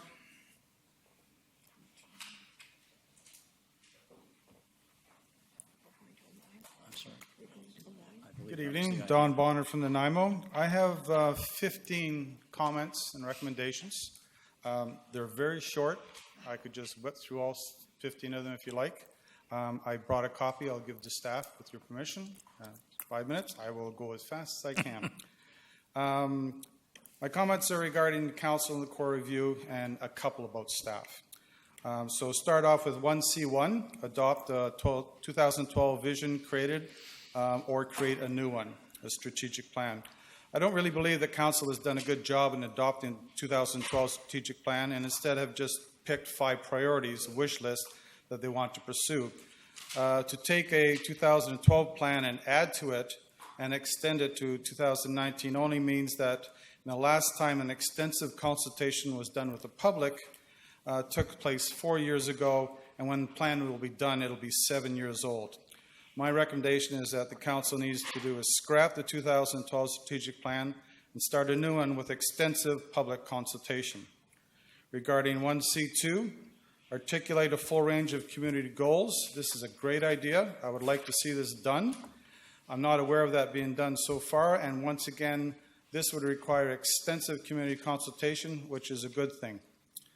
For staff, on policy framework, 2A4 needs to clarify bylaw 7073 on fee charges. This would be a great one for public input. It's really all over the map with numerous exceptions and grants to various agencies in the form of rent reductions and that are not showing up in this bylaw properly. Council could get public input on this item and develop a more defined bylaw. For staff capacity, development of a strategic organizational plan to address employee retention, recruitment, and that sort of thing. First off, Council needs to find out why so many managers have left. We also need to find out how much money has been spent helping some of these managers leave. Otherwise, employee retention will still be an issue in the future, as it is rumored that the employee morale at City Hall is not what it should be, something Council needs to be concerned with. Regarding financial policies, 4C1, develop a philosophy on the city's use of debt. This would be an ideal this should be an policy and requires, again, community input. 4C2, provide governance oversight in the city's investment portfolio. Council needs to develop a policy on investments and not manage investments. No one on Council is experienced in managing investment portfolios. However, with community input, they can make the policies for these investments and allow staff to do it. Community partnerships, the NEDC, continue to support a community-led and governed economic tourism development organization. I believe that some members on Council are slowly trying to undermine the NEDC. Comments by Council members regarding the NEDC continue to this date. Council either needs to support the NEDC and its work or disband it. The will of Council, as per the core review recommendation, should be to help the NEDC and its work to develop our economy and tourism, and the naysayers on Council should save their public and online comments for the next election. The CAO should never be on the board of directors. That is anything but arm's length and could possibly undermine the work of the organization and has serious conflict issues. Regarding the DNBIA, the recommendation to discontinue the city grant. I'm fine with that. Council needs to come up with more grants to give to the NEDC as quickly as the work, because the work of the NEDC is important in the downtown area, and as well, we as a community will suffer if they are not able to do the work they do. Regarding the VICC, continue to support the VIC in its present form and all the points therein. I'm fine with these recommendations. This should be one of the major priorities of the Council. It is not at this time. They need to give the work of attracting the quality hotel to the NEDC and give them funds to do it. Grants, mandates, and monitoring for staff, 10A2. Understand and consider all forms of financial assistance. This needs to be a Council policy and not staff-driven. PTE should be based on financial need and should be tiered. Regarding 10A6, landlords of tenants receive PTE must be obliged to report. This is already done by staff yearly. The benefit of the PT is not to the landlord, so why they should be responsible for reporting. The benefit is to the agency, so they should be responsible for reporting, and failing that, the city should keep an eye on them. Efficiencies and streamlining. Specifically, closing the Departure Bay Activity Center and consider closing Bevan Pool for 3 months. Don't be ridiculous. 1, either fix it or build a new one regarding the Departure Bay Community Center, and 2, leave the pool open as it has always been. The idea in any society is to increase services to the community and not to reduce them. Again, under opportunities for reducing costs, eliminate 4 prisoners guard positions under police support services. I do not agree. This will continue the issue of cross-gender monitoring by prison guards. Male monitoring of female inmates may result in unnecessary psychological harm. Cross-gender monitoring in holding cells has been a disproportionate, discriminatory, and negative impact on women. Women held in cells are likely to be multiply affected by circumstances that increase their vulnerability to harm or traumatize. And cross-gender monitoring of female inmates pose a high risk of potential for sexual harassment or misconduct. Eliminate the culture and heritage group director position. Not a good idea. We need someone responsible for culture and heritage in our city. And again, closing the Departure Bay Activity Center to recover costs. Again, we should be increasing services, not reducing them. And finally, and regarding Bevan Pool for 3 months, has been pointed out before that this would adversely affect the senior population in our city. All the recommendations needed in this section regarding saving money need to be closely looked at and reasons given for proceeding with any of the recommendations. Thank you. Thank you, sir. You covered a lot of ground. I appreciate that you did it as quickly as you could. Ms. Samra, you would like to comment? I would draw Mr. Bonner's attention to the local government infrastructure and finance page, where there is a local government corporations guide for local officials, and one of its key recommendations is that municipally held corporations have both a combination of council members on the board of directors and members of the senior management from the city participating in the governance and boards with these local governments. So to suggest that I'm in a conflict of interest is irresponsible, and I thought it was important to point that out. Thank you. Councillor Brennan. Thank you. I think that your remarks were well thought out. Perhaps some of them were incorrect. I don't know. But one thing I do in particular want to thank you for is for your remarks about the cross-gender guarding. To me, that is the most damaging of all the recommendations that have come forward in this report. This is the one that will cause the most harm to humans, fact. And so I want to thank you for picking that up and talking about it tonight. Thank you. Councillor Bestwick. Thank you. Appreciate the barrage of information that you brought for us. I don't know what number it was. I was trying to write them all down. But council does not manage our investments. So, I'm sorry? 4C2. We don't manage the investments. So, and we never have. And so I just want to make that clear because we don't manage them. I can't remember what number it was, 7 maybe. But you made some reference to some councillors are saying things untoward about one of our arm's length corporations being NEDC. I don't particularly do well with generalities of some councillors. If I'm one of them, I'd like you to call me. So if you have heard me say something that you didn't like that I said, then I'd like you to call me and talk to me about it. I'm a politician, so I have responsibility to talk to a lot of people about a myriad of topics, and you're one of those people that I'd like to talk to. So if you are making specific reference to me, if you are, I don't know if you are, about some councillors, then I'd like to talk to you about it, because when you make that blanket statement, then it makes reference to all of us. And if you can be specific, then I would certainly appreciate you being specific about what issues you take with my political view and position in my seat here in representation of the city and trying to do what I can do to the best of my ability on balance. So I'm happy to have that conversation with you at any time, and I've extended that invitation to you before, and we haven't been able to make it to that place. So I'm happy to make it to that place with you on these 15 items at a time that's mutually convenient to you. Thank you. Thank you. Councillor Kipp. Just about the rumors and morale and all of that, and then I guess to the point of how many managers have left. Well, I've been at this for a while and seen a lot of interesting management styles.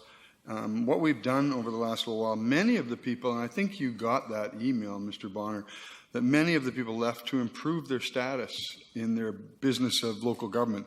They went on to better jobs. They went on to be CAOs. They went on to be head of the clerk's department. They went on to be very substantial departments. We've been like a farm team for a lot of these other people. And our people are getting selected for higher level jobs, which I think some people out there in the rumor mill forget.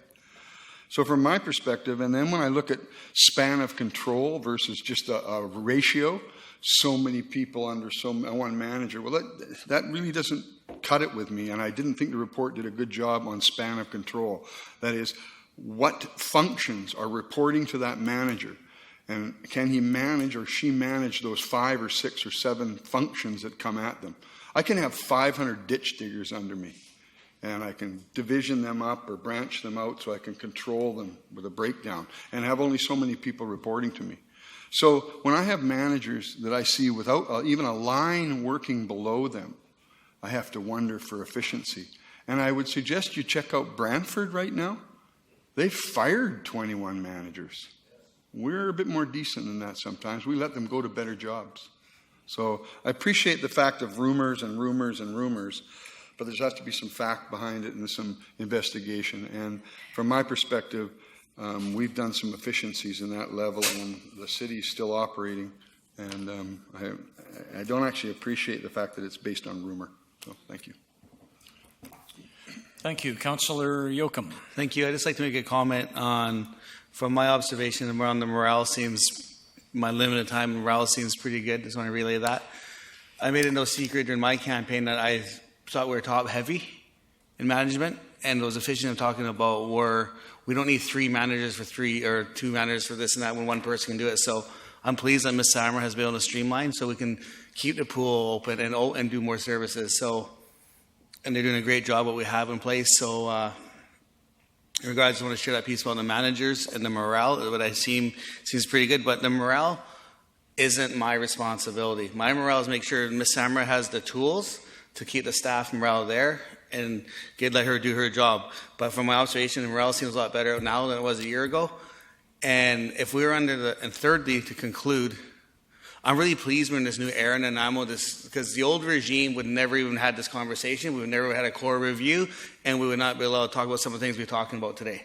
So I'm very pleased we are today. So I got nothing but utmost respect for Ms. Samra and her staff that have come on board, and the staff that have chosen to leave have been because, as Jimmy said, to go on promotions to Ladysmith, Powell River, whoever it may be, and change is okay. And I'm really pleased that we're going with that. Thank you. Thank you, Philip. Thank you. Councillor Fuller.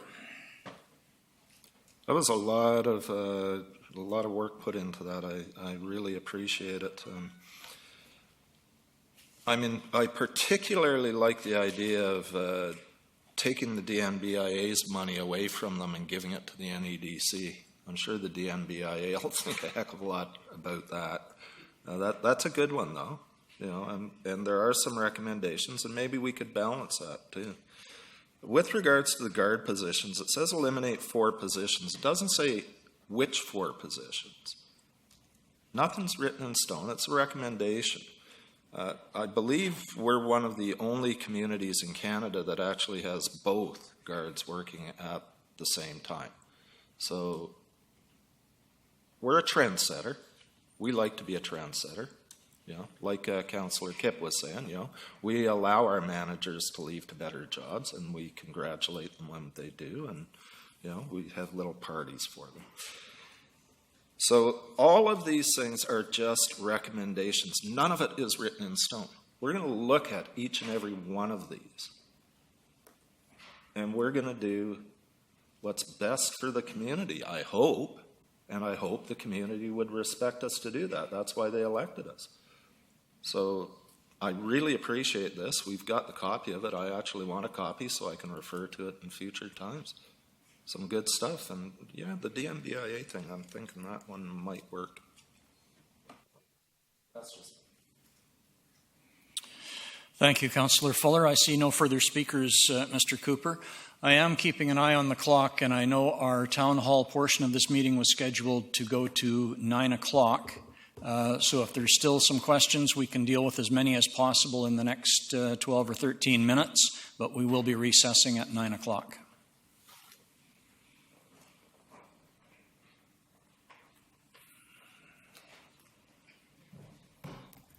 Hi, Shireen Groundwater, 2731 Nayland Road. It's a pretty big report, 245 pages.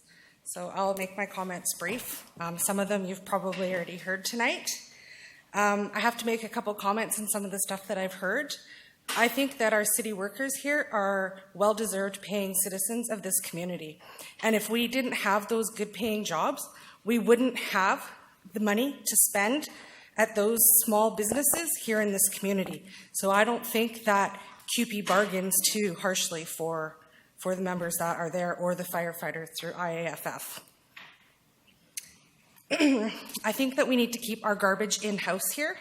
I think that if we agree to buy more trucks, if we bring our recycling in-house, that can help off-put the cost of those new trucks that are going to be purchased.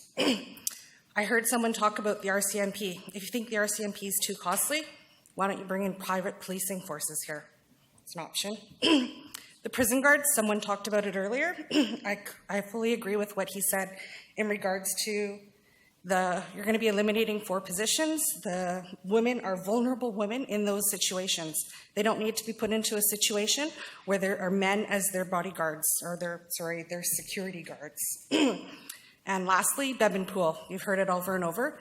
Doesn't need to be closed for 3 months. What happens to those workers, those city workers? I know they have a collective agreement. Are they going to get paid for those 3 months? We're not going to have those people to pay for services in this community, pay their tax dollars, any of those sort of things. Thank you. Thank you very much, ma'am. I see a couple of people wishing to respond. Councillor Brennan, you're first. Thank you. I first of all want to thank you for recognizing the value of unionized workers and that those workers spend their money in our community and at local businesses, at small businesses, and they are a great asset to our community. I am not embarrassed by supporting good, solid wages for workers. I appreciate your remarks about the cross-gender guarding, and for those who don't know what this means, it is a situation where the women who are picked up by the RCMP and taken to the detachment and put into cells for the night are monitored, as they should be, to make sure that they're safe. What this proposal would have is that there would be men video monitoring and also personally monitoring women who have been picked up, placed in cells, and are very vulnerable. Frequently, the reason they're there is that they're intoxicated, and there's far more to it than that. But I think that describes a situation that, when you say that Nanaimo is unique, I'm really proud of that. I was part of making sure that we didn't have cross-gender guarding, that we had gender-specific guarding. In 2005, I think we made that decision. It would be a huge step backwards if we were to take advantage of that little account of money at the expense of those women. I think it would be deplorable. There's lots of things that you said that I liked. I liked that you think we should bring all of our refuse collection in-house because it saves money. So I didn't write down everything you said, but thank you very much for saying what you did. Thank you. Councillor Kipp.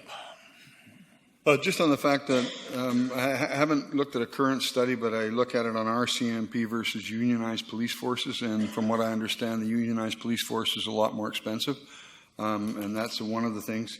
But the non-gender specific guarding, I look at it as a national issue, and other countries are doing the same thing. Men guard women, women guard men. it's almost like saying that we're expecting the people we hire to be untoward, that they can't do their job. I mean, so that bothers me. With the pool, if Beban was closed at a different time, then the aquatic center is open, and it has 4 temperatures of water. It was designed as a more health environment. It was designed with colder water, warmer water, a platform that moves up and down so you can sit on the pool edge. The whole floor moves so it's not deep or deeper. And I sat through that 20 years ago, or 1996 when we did that, and the whole idea was to make a healthy environment in that pool. And one of my suggestions is, because it's too expensive for a lot of the kids in the South End, whose houses have paid taxes for 100 years versus a house in the North End for 5 or 6, and my house has paid for a lot of time, paid a lot of taxes over the time. So instead of kicking and thinking we're going to fire the guards and leave them out, put them on the beaches. When I was a kid, we didn't have indoor pools.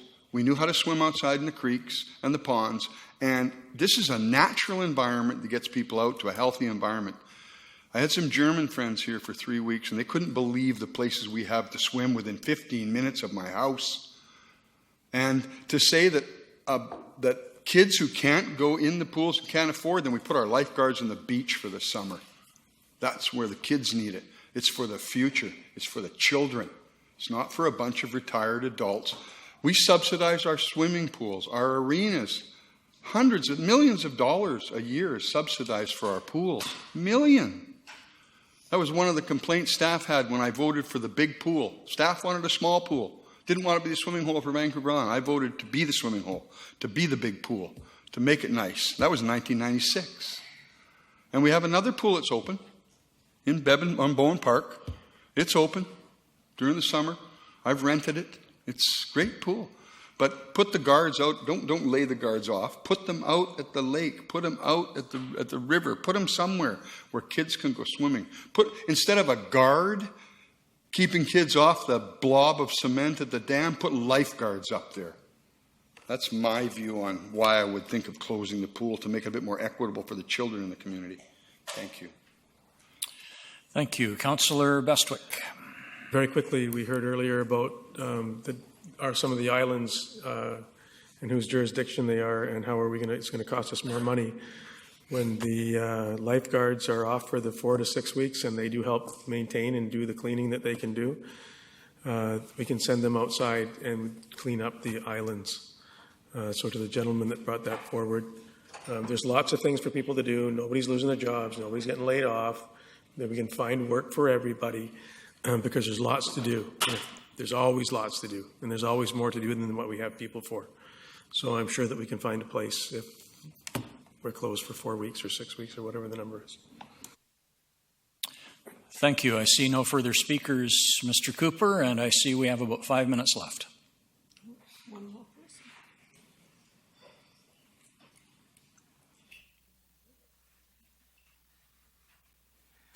Bruni, 1300 Stewart Avenue. My dear councillors and our lovely new city manager, I know you all really love the city, so I am begging you to please clean up that horrible mess downtown where the fire was. You know, the tourists are coming in, they walk out there, and have you walked by there lately? Maybe you have, Councillor Hong. It smells, it's getting moldy, it's ugly, and there's rats crawling around there. It's absolutely disgusting. So please flex some muscles and get it moving and clean it up. Thank you. Thank you, ma'am. And just before others respond, I'll assure you right away that we have heard from various people and sources about that problem, and my understanding is that it is being dealt with, or in fact, I thought it had been dealt with, so I'm interested to hear. Councillor Bestwick, you're up first. Well, if it hasn't been dealt with, I'm extremely disappointed.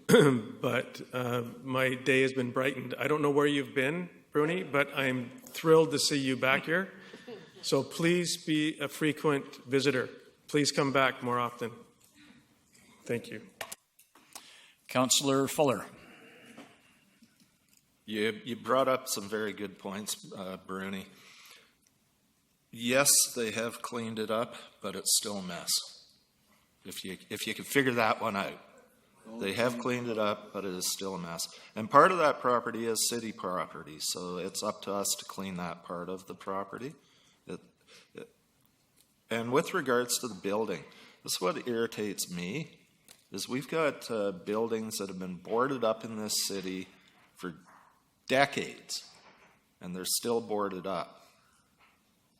And then we have other buildings where they require them to tear them down if there's more than 75% of the assessed value to bring them up to the city code. Why aren't we doing the same thing with this building? If it's going to cost more than 75% to bring it up to code, tear it down to ground level. Throw some planters up on it. I don't know. But we can't be treating things differently. We have to have some consistency. Not everything has to be consistent, but when it comes to looking at someone's house and forcing them to tear it down, why can't we do the same thing with something like this? Thank you, Councillor. I see no further speakers. I would just add that I know everybody at this council table is aware of that situation by the China Steps, and we all want to see it cleaned up as quickly and as completely as possible, and I know that there will be a follow-up on this. Thank you. Mr. Cooper. I think we have 2 minutes remaining. Good in 2 minutes? Quite possibly. Probably not. But I'll try. This is more of a suggestion than a question, and it has to do with number 6, integrated maintenance, and number 8, performance measures, and it has to do with asset management. In the future, when the city buys a new building or purchases a building or puts a bid out for a building or a bridge or a sewage treatment plant or a water purification plant, could they include in the agenda item the total cost of the new asset, which includes borrowing, the amount of interest as well, the percentage of possible cost overruns, the time spent till it's paid off, the lifespan of the new asset, and the maintenance costs of the asset where possible, and the amount, including interest paid each year by the taxpayer. I think this would make it a little bit easier for people when they come to understand how much we're paying for a building, because I don't think most people even know what we're paying for this building each and every year. Thank you. Thank you, sir. And I apologize, but I don't believe I asked for your name and place of residence. Robert Fuller, 3350 Hammond Bay Road. Thank you, sir. I see no speakers. So that being the case, Mr. Cooper, good timing. We're right at 9 o'clock. I appreciate that because we do have quite a full agenda for the remainder of our meeting. I would like to thank everybody again for coming out tonight and taking the time. You're most welcome to stay and watch the rest of the fun after the recess with our regular agenda. Mr. Cooper, before we do recess, could you just quickly clarify the procedure for questions that we didn't get to or comments that people have submitted? So there are currently 3 questions that came in online that were not answered. So those will be reviewed tomorrow, and they'll be posted to our website with answers. And as for all of the information that we heard, both from the audience and from those that were online, all of that gets posted to the website in a report.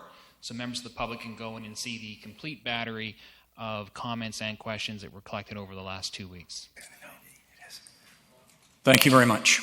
And so we will recess and reconvene. I'm sorry, Councillor Hong. Thank you, Chair. I just wanted to let the people in the audience know if we didn't get to you, we've added the core review services report recommendations on the agenda every week until such time that we've made a decision. So you can come back next Monday or next council meeting to discuss this. So this gives ample opportunity for public engagement and a public discussion. So this is going to stay on the agenda and every agenda until such time as council makes a decision. So today is not the only day that if we didn't get to you, we haven't left you out. So please come back next time if you didn't get your answer. Or you can stay until 14A comes up and ask your question. Thank you. Thank you for mentioning that, Councillor Hong. So now we will recess for approximately 12 minutes.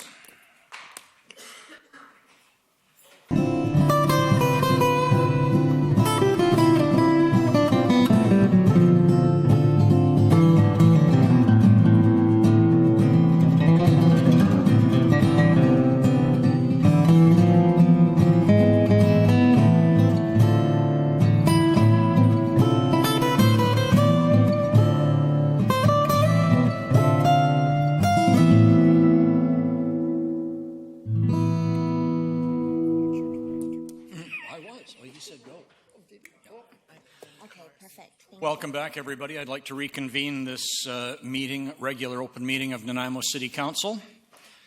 For those following in their agendas, we are at number 8, Corporate Services.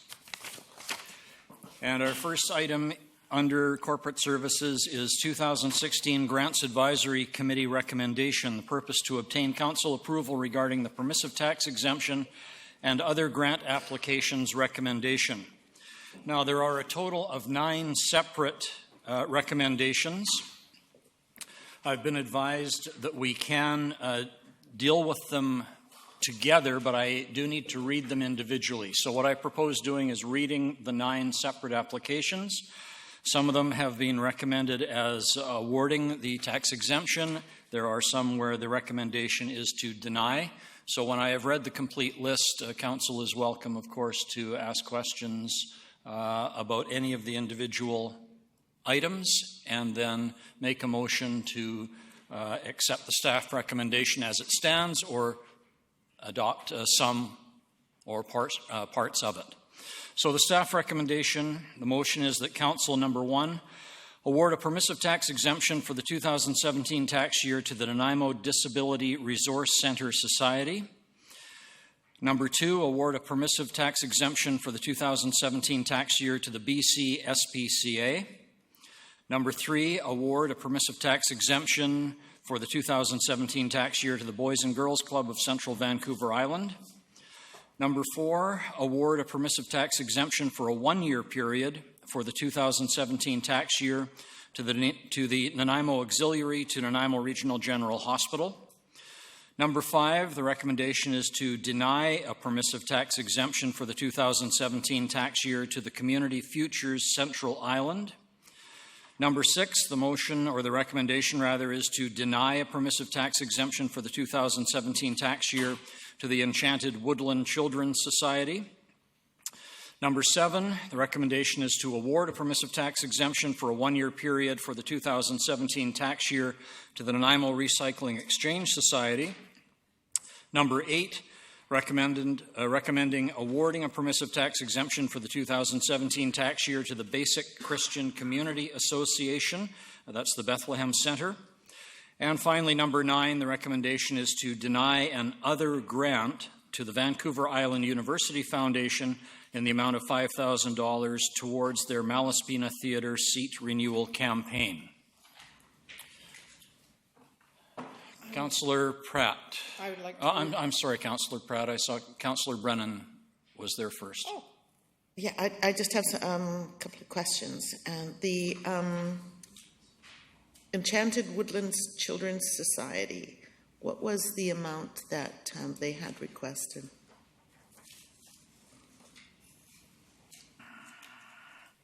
Mr. Mima, can you help out there? I'll try while I'm flipping the pages. But generally, since it's a permissive tax, it's an estimate. Yes. And it will all depend on what the previous year was. And I can flip this through while you're talking. I'd like to get the ballpark on that, please. Okay, perhaps while we're waiting on that, can I move on to Councillor Pratt? I was going to make a motion, but I'll maybe just wait. All right, thank you. Councillor Fuller. I guess I could speak without a motion being made. Yes? Yeah, it was interesting to note when I first looked at it, I was kind of curious why a few of them were being denied, but then it was explained further on page 32 that the Community Futures primarily helps businesses. The Woodlands Children's Society is a daycare center, which is a business. And the Vancouver Island University Foundation recommends them looking at possibly the Culture and Heritage Committee or various social clubs in order to get their grants funded. So initially I was concerned, but now I'm not so concerned. And once a motion is made, then I'll support the motion. All right, thank you. And as somebody who sits on the Grants Advisory Committee, I think you've summed up the rationale for the recommendations very well. Councillor Yoakum. We were actually just waiting for Mr. Mima to see if... No? Can we proceed with a motion, Councillor Brennan, or do you have a follow-up? After you make the motion, it doesn't make a difference to me when I ask the question. Do we know if the Enchanted Woodlands Children's Society is in fact a business, or do we think it's a non-profit society? Through the chair, thank you. From the documentation that we read, they met the conditions of being a non-profit. However, the review had to also look at whether this was a local mandate or a provincial mandate is one of the considerations, and secondly also to look at the fee that was being charged for the service that's being provided and how the services were accessed, whether that was open to everybody or for those who are paying. So what was the answer to those questions? So on the first one, they do meet the non-profit.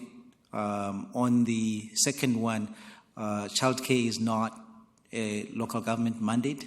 And on the last one, as much as the access to the services is open to those who can pay, the fees that were being charged at this point would not, we would not benchmark them to anything at the point because that was not provided in the application.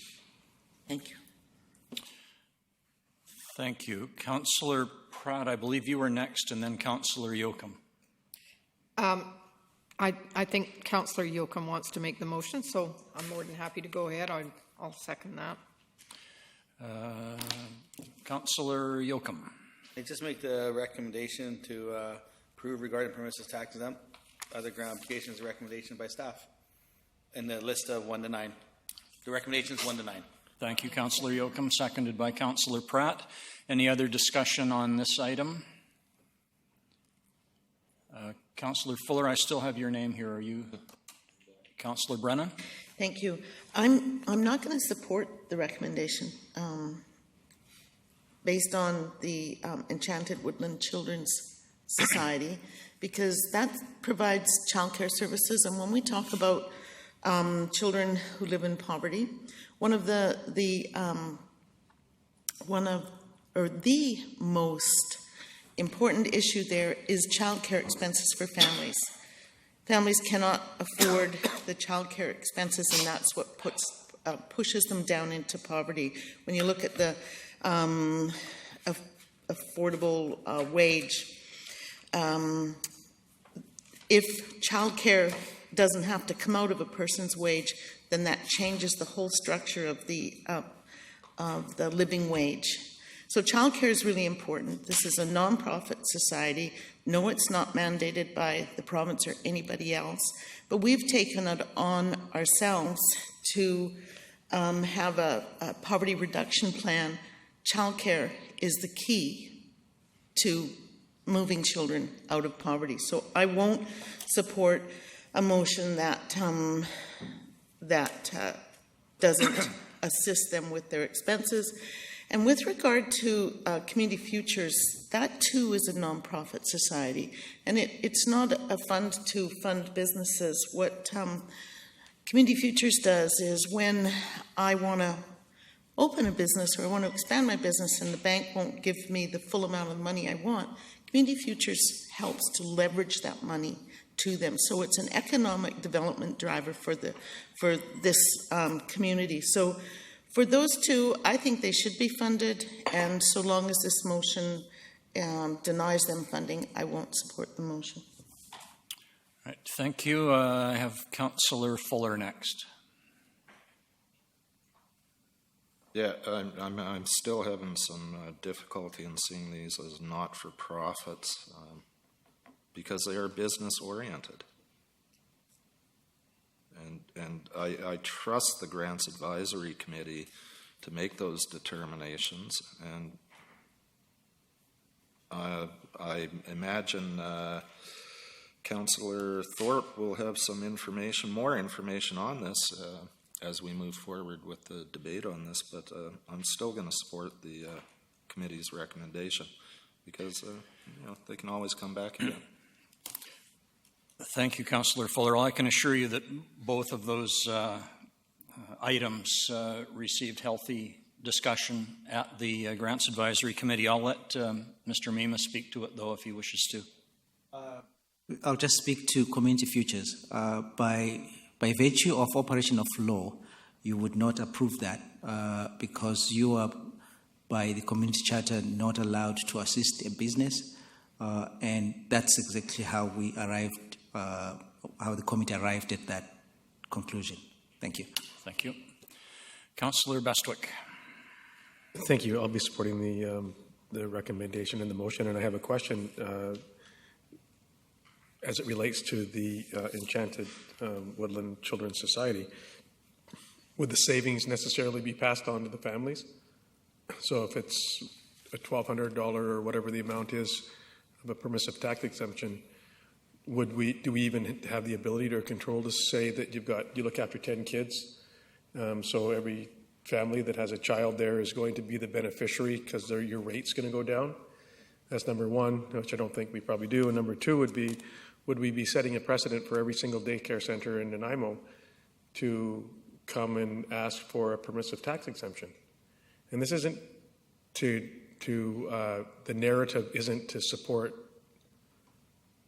or to not support however we can, but I think we have to be pretty careful, and I think that the Grants Advisory Committee probably was very careful in their deliberations bringing this to this table, and I hear that they were, so I'll be supporting their recommendation.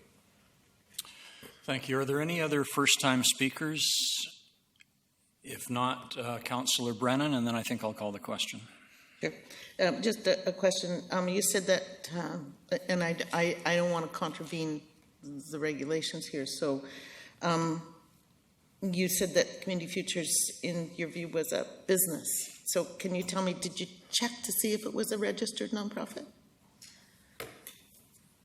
So through the chair, when you look at the issue of non-profit, for-profit, whatever the status is, when you're dealing with PTEs, you go beyond just the organization asking into who they help. And so in the instance of Community Futures, their mandate or what they do is to help businesses. And we are not, as a municipality, in that we're actually precluded from doing that from a community charter perspective. Thank you. Thank you. Thank you. Seeing no other speakers, there is a motion moved and seconded that we proceed with the staff recommendations involving items number 1 to 9 that I read out earlier. So I'll call the question. All in favor? Opposed? Councillor Brennan opposed. That motion passes. Thank you. Moving on then, everybody, to item 9 on the agenda, community services. We have several items under community services. The first one is development permit number DP 987 at 244 Selby Street.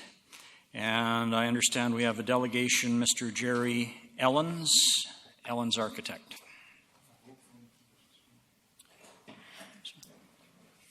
Members of Council, myself and Monica Briggs, who are the property manager for Crystal's Orchid Developments, will be here to answer any questions. Thank you, sir. There is, the purpose is to present council with a development permit application for a 26-unit multi-family rental apartment development at 244 Selby Street. There is a staff recommendation that council issue development permit number DP 987 at 244 Selby Street with the following variances. Reduce the required parking from 13 parking spaces to 9 parking spaces. Secondly, reduce the required front yard setback on Selby Street from 3 meters to 2.54 meters. And thirdly, reduce the required front yard setback on Richard Street from 3 meters to 2.08 meters. I'm sorry. Yes, we should have moved receipt of the... Thank you, Councillor Kipp. Councillor Hong, all in favor? Thank you. Move the staff recommendation. Is there a seconder? Councillor Hong. Any speakers? Councillor Fuller. Usually I'm speaking against these types of things where we reduce the parking spaces. But the more and more I look at it, the more and more I can see the rationale on doing it in the downtown core, because everything is there and it's walkable. It's, you know, you've got a mall within 5-minute walk from the downtown. You've got all your shopping that you need, restaurants.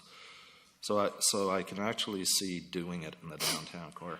And part of that was a video I watched that I sent out to everybody from Ottawa, which was kind of a cool little video, and it showed how where you get those dense areas, you can really make some adjustments on your parking. And I believe parking is one of those things that we are going to be looking at as well, because our parking bylaw is old and needs to be redone. So I will support this one. Thank you. Councillor Bestwick.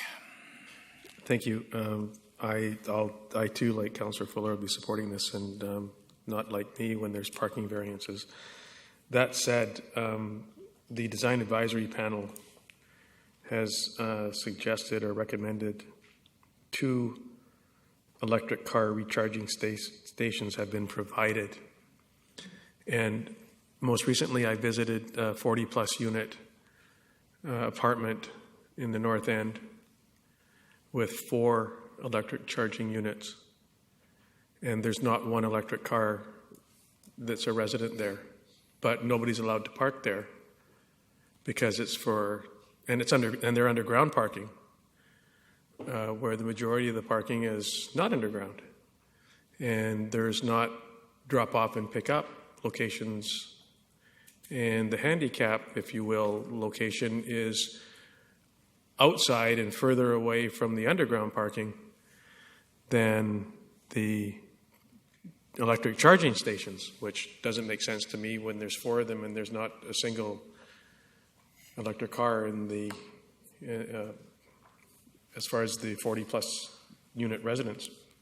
So, question then to staff, we're going to have 2 electric car recharging stations, and we've reduced the parking from 13 to 9 or whatever it is by 4 spaces. So of the 9, 2 are going to be electric charging, which I guess you could say, well, that's great. But at the same time, now there's only 7 parking spaces because you can't park in those 2. You can only charge your car there. So I'm guessing 2 people that are going to own those places are for sure going to have a parking space designated to them because they have an electric car. But we don't know if anybody's going to have an electric car. So that's nice, but... Mr. Chairman, maybe if I can just provide a quick response. Thanks, Mr. Lindsay. As noted, the recommendation came through the design panel, and the applicants responded by agreeing to put the 2 electric charging stalls in there. It's my understanding that this apartment building, as with the buildings next to it, the parking is leased to tenants. So at this point, there would be an opportunity to use those spaces for any tenant, and there wouldn't necessarily be reserved from a city restriction or covenant that it only be used to park electric vehicles. Presumably in the future, if there was a tenant that needed that space, they would be assigned that by the property manager. But there's no restriction from the city that a vehicle other than electric cannot park there in the interim. Thank you. Anything else, Councillor Bestwick? No, I'll just leave it at that. Councillor Hong. Thank you. I'm on the design advisory panel, and when we discuss this, I think this is a good project. It's going to fill in a really bad part that's missing on Selby Street. So I think this project is going to, increase. I think we have the numbers here to 55 on Selby Street for apartments. So I think this is going to be a great addition to downtown, and I'm excited to see this go through and hope to see more in our downtown core as well to fill into these spaces. Great. Thank you. Thank you. I see no other speakers on this. We do have a motion on the floor to approve the staff recommendation. I will then call the question. All in favor? Opposed? Carried. Thank you. Item 9B, development permit number DP 1009 at 1847 Dufferin Crescent. Purpose is to present council with a development permit application to amend Building 1, previously approved under DP 977, to add 5 dwelling units to the second story at 1847 Dufferin Crescent. There is a staff recommendation which involves issuing the development permit with the following variances. Those being number 1, reduce the required number of parking spaces from 52 to 48, and secondly, increase the small car parking space ratio from 33% to 50%. Speakers, Councillor Yoakum. Just willing to make the motion for both those bullets. Second. Moved and seconded by Councillor Bestwick. Thank you. Discussion. Councillor Bestwick, are you still? Yeah, I'm still. Yes, please. Go ahead, please. Just a question to staff. This includes 1 and 2 at the bottom of page 47, obviously, that have already been approved. And now we're being asked for the 2 bullets to go from 52 to 48 parking stalls and increase the small parking space ratio from 33 to 50%. Similar to a previous question that I asked on other applications similar to this, what is 33% to 50%? What is the number? Approximately. So by increasing the small car spaces really reduces the parking. Mr. Chairman, it's probably a place to start is, yes, council has seen this property twice recently under variations of development permit. What's different with this most recent version is that the applicants have decided to amend the design of the building closest to the road to actually incorporate residential. So although the last development permit did have a second floor above this building, it was very small. They're proposing to extend the second floor across the entire building footprint and add those 5 additional units. So there is additional floor area being added to the site, but they're not increasing the number of parking stalls under the original development permit. The buildings have the same footprint. So the reduction in the increase in the percentage to take us up to 24 of the stalls will be small cars, is to actually increase the amount of parking on the site beyond that, which was provided under the original development permit. So to simply provide more parking. However, there's still a need to vary because, of course, each of those additional residential units that were not in the earlier project actually on paper require 1.66 stalls per unit, which leads us to why the variance is being requested. I'm sorry, I'm getting off track a little bit on your question, but I think the last point I would make is this is why staff are supportive of the application is just simply the benefit of a mixed-use building and the different peak periods of demand between office and residential. Thank you. Just to follow up, if I may, Mr. Chair. And I think I made this comment the last time, and in this particular case, the floor area ratio is increased and where you have to go to smaller parking spaces in order to meet a ratio that makes it work. But why don't we, and I said it last time, why don't we just start every project with small car parking? And say, you know, and we're going to reverse this and say, you get 50 parking stalls, but you're only going to get 40 if you want big car spaces. So we'll give you 4 big car spaces and 4. It's almost, the argument that's being used now is small cars. Let's just give small car spaces, but if you drive a truck or an SUV or a van, I guess you can't get in because it's not a small car. So it almost seems backwards to me, and I'm really hoping, and I know that we have a parking law or parking report coming forward, because we seem to be going to, and I'm going to support it, but it just seems like to me we could save a lot of time and having to come back here all the time for the same stuff and have the same conversations. Mr. Chairman, may I could just in response, just confirm, yes, we are working on a parking bylaw review.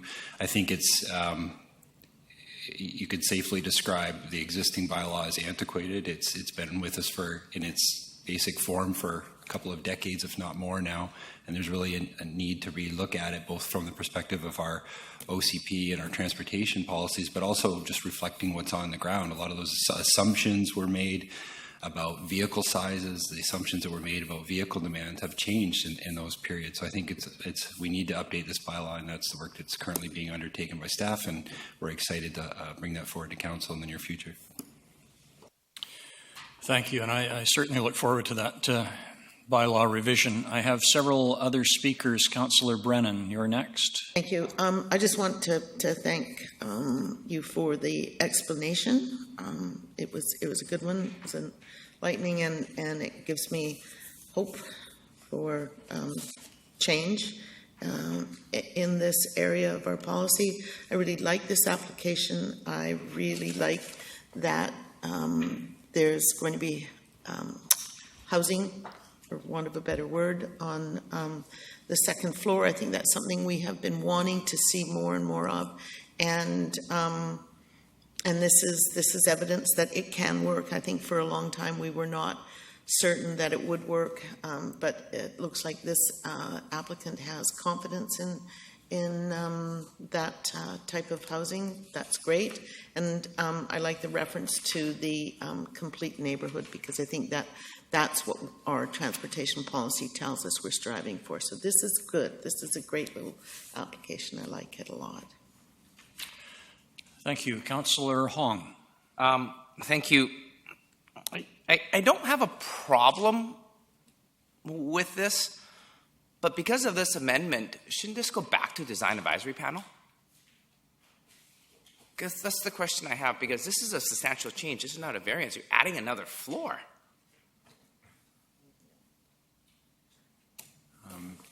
Through the chair, certainly that is, council could take that direction and refer it back to design panel. When staff looked at this design based on what had been approved recently, we felt that it was certainly it was similar to the original design, and then the change did not warrant a review by the design panel. But if council feels so, we could certainly conduct that. Thank you. All right. Thank you. Councillor Fuller. How did they determine that the other parking lots that abut the property have excess capacity?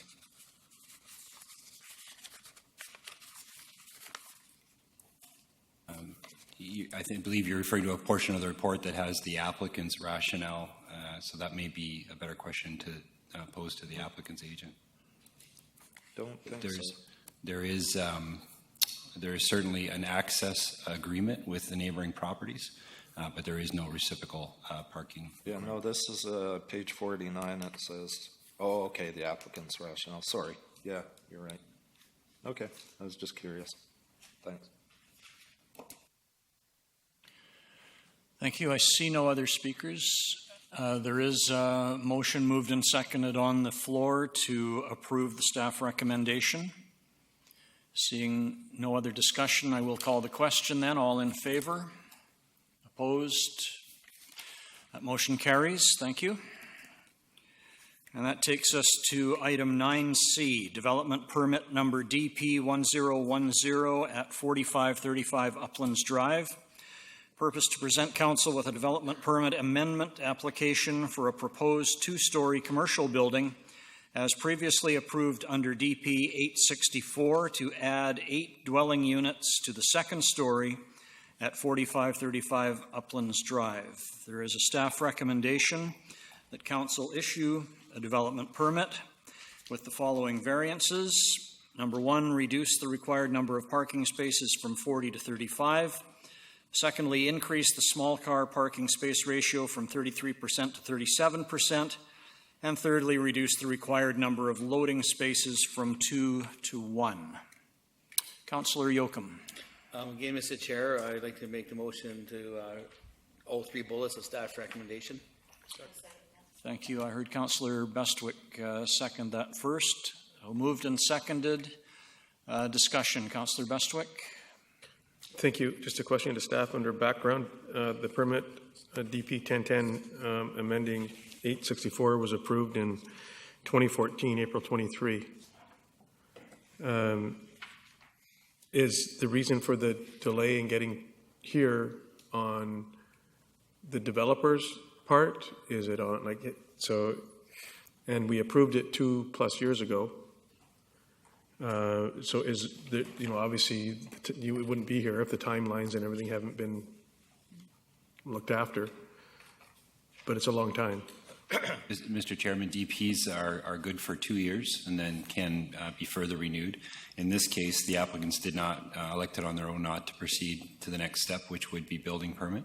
Instead, they've looked at, they've sort of reimagined this project and now are deciding to proceed with the same building, the same design, but instead of having office on the top floor, they're now looking at converting that space to these 8 one-bedroom units. So no change to what you saw under the previous DP in terms of the form of the building, it's the use inside now.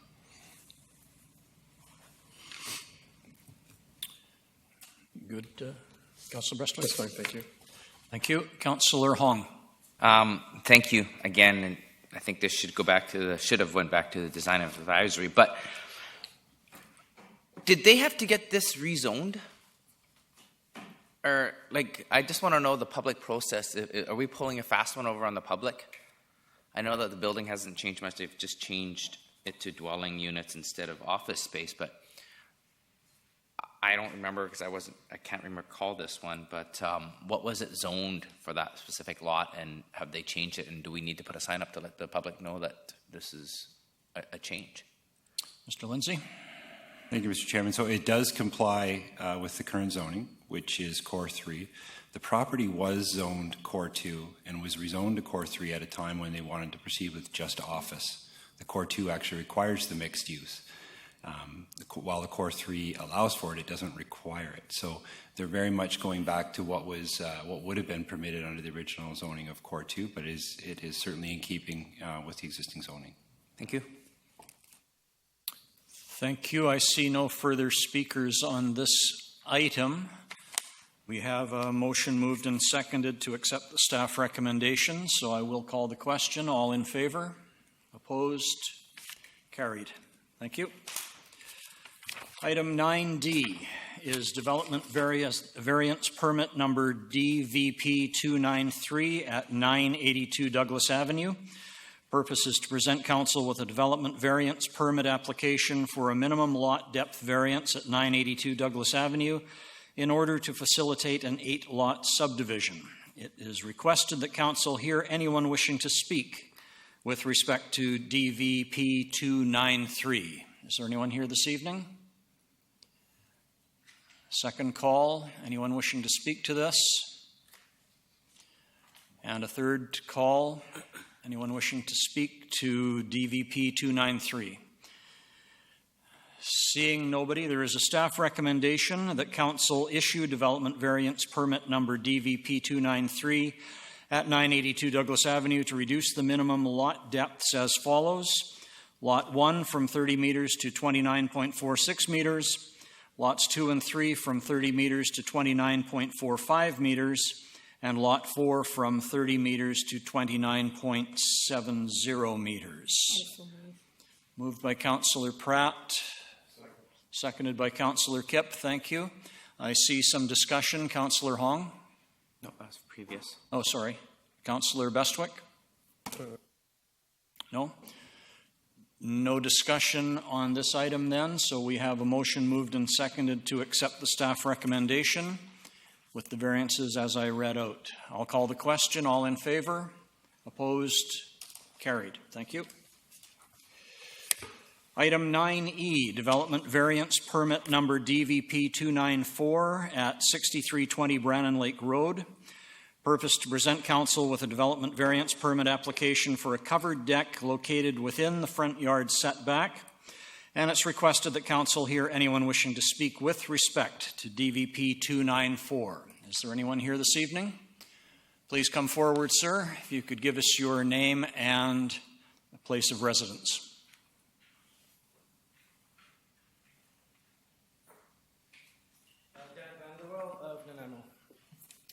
So basically, the request for the variance is simply for the unusual proximity of the roadway to the house. It actually projects into the house.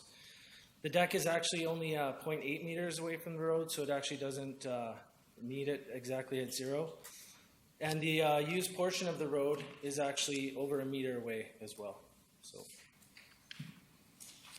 Thank you, sir. Any questions to the delegation?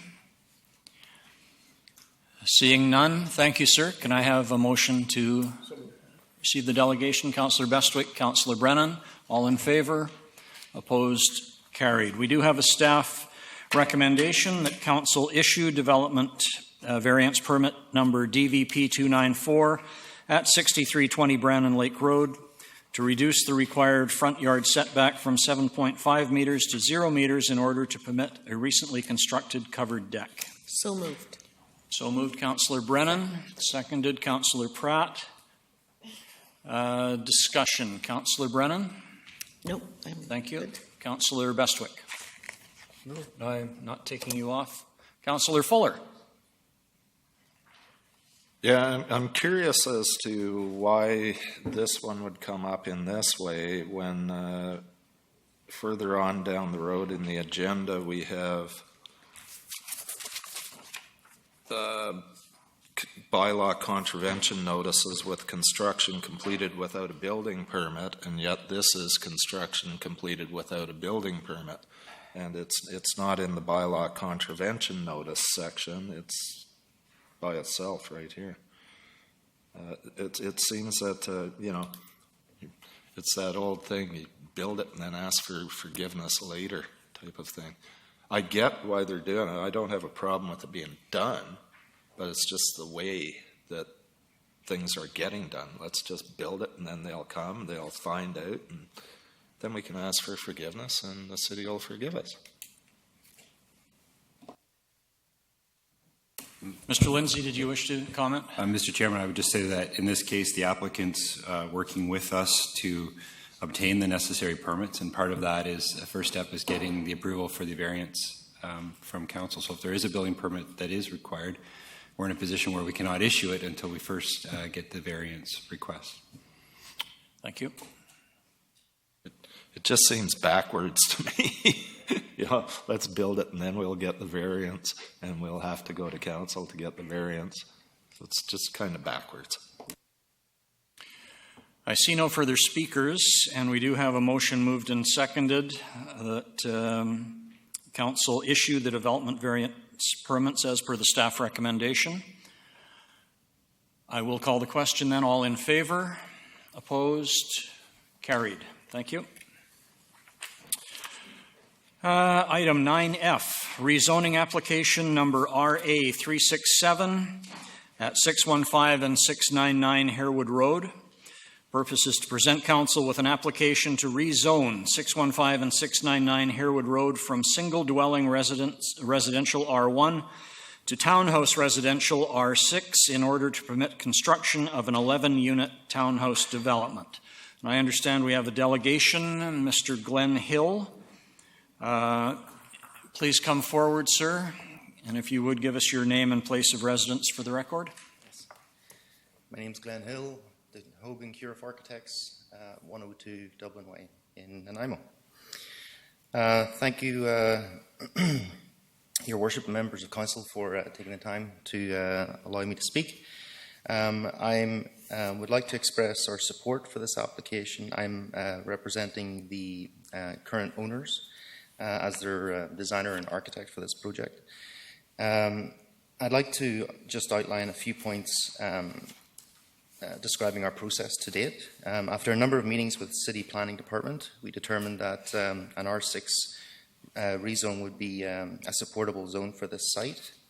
With the review of the OCP and the neighbourhood plan, a concept was developed and an initial rezoning package was submitted in May 10th, 2016.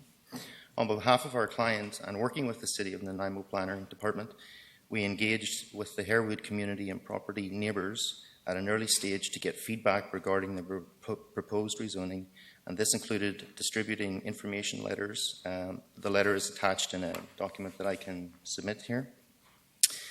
We responded to residents' phone calls and email inquiries, helping them to understand and explain the design of our project and how our future land use could be developed.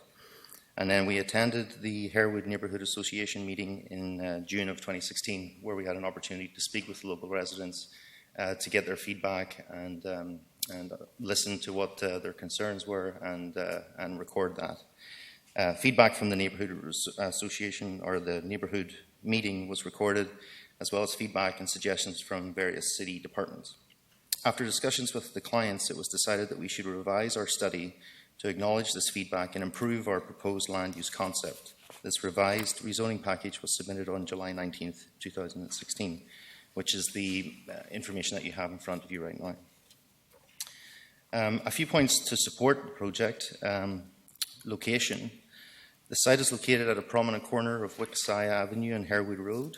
This location is close to Vancouver Island University and just south of the corridor area of Wikisai Avenue, where mixed-use development is supported. Increased density at this corner may therefore be an appropriate way to go. Transition area. Low-density townhouse development, as supported by R6 zoning, is an appropriate transition between the mixed-use development to the north and the adjacent single-family area. Housing options. A townhouse project resulting from a rezoning to R6 could help address some of the local need for more varied and affordable housing. Transportation. Many amenities are within walking distance to the site, and future project residents could also take advantage of existing and proposed public transportation and biking opportunities. The project supports the goals of the OCP and the Harewood Neighbourhood Plan. It is our ambition to continue working towards the successful rezoning of this property and developing a residential project that contributes positively to the Harewood neighbourhood. Thank you for your time and consideration. Thank you, sir. Are there any questions of the delegation? Councillor Kipp. You're going to lose that beautiful green roof on the shed this year? Perhaps we could preserve it. It's got a lot of moss on it. Councillor Bestwick. Thank you. Thank you for your presentation. I'm guessing that massive tree comes down? We've looked at the new plan, and based on a lot of the forces impacting developing the location of the parking on site, providing enough parking, which was one of the major concerns for some of the neighbours. We've probably have to lose that large tree in order to provide a development on the street, and then also provide all of the amenity off street for parking, landscape. So the ambition would be to find a creative way to replant the space that's left over, so that we can create a development that combines landscape architecture and good design, and hopefully something that creates a good street presence for Harewood Road and Wikisai. Thank you. A question to staff, please. I note that there's a laneway that's 7 meters, and 7 meters equates to about 23 feet wide for a laneway. Seems rather excessive for me, and I know I had the same concern about Victoria Crescent on the corner there by the Wellington Pub on another development. It was sidewalks and the laneway for residents only, really.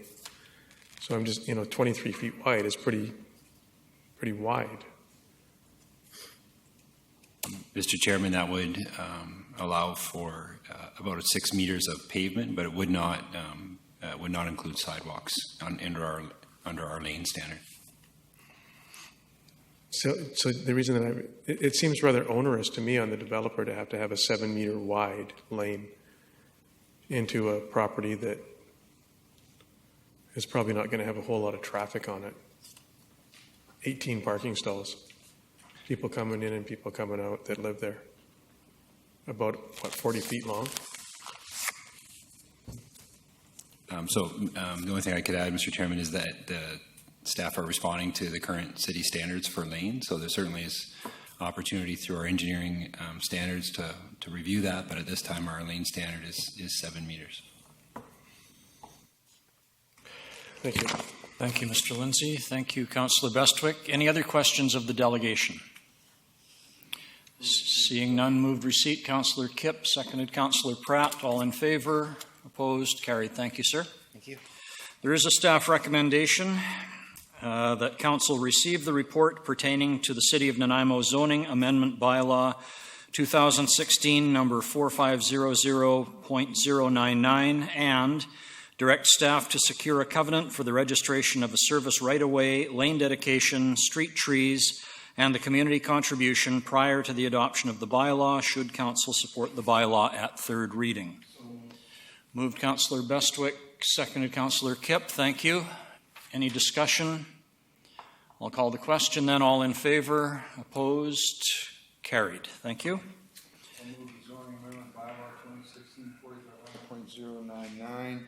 RA 367 to rezone 615 and 69 on Harewood Road from single-dwelling residential R1 to townhouse residential R6 to allow for an 11-unit townhouse development. Pass first reading.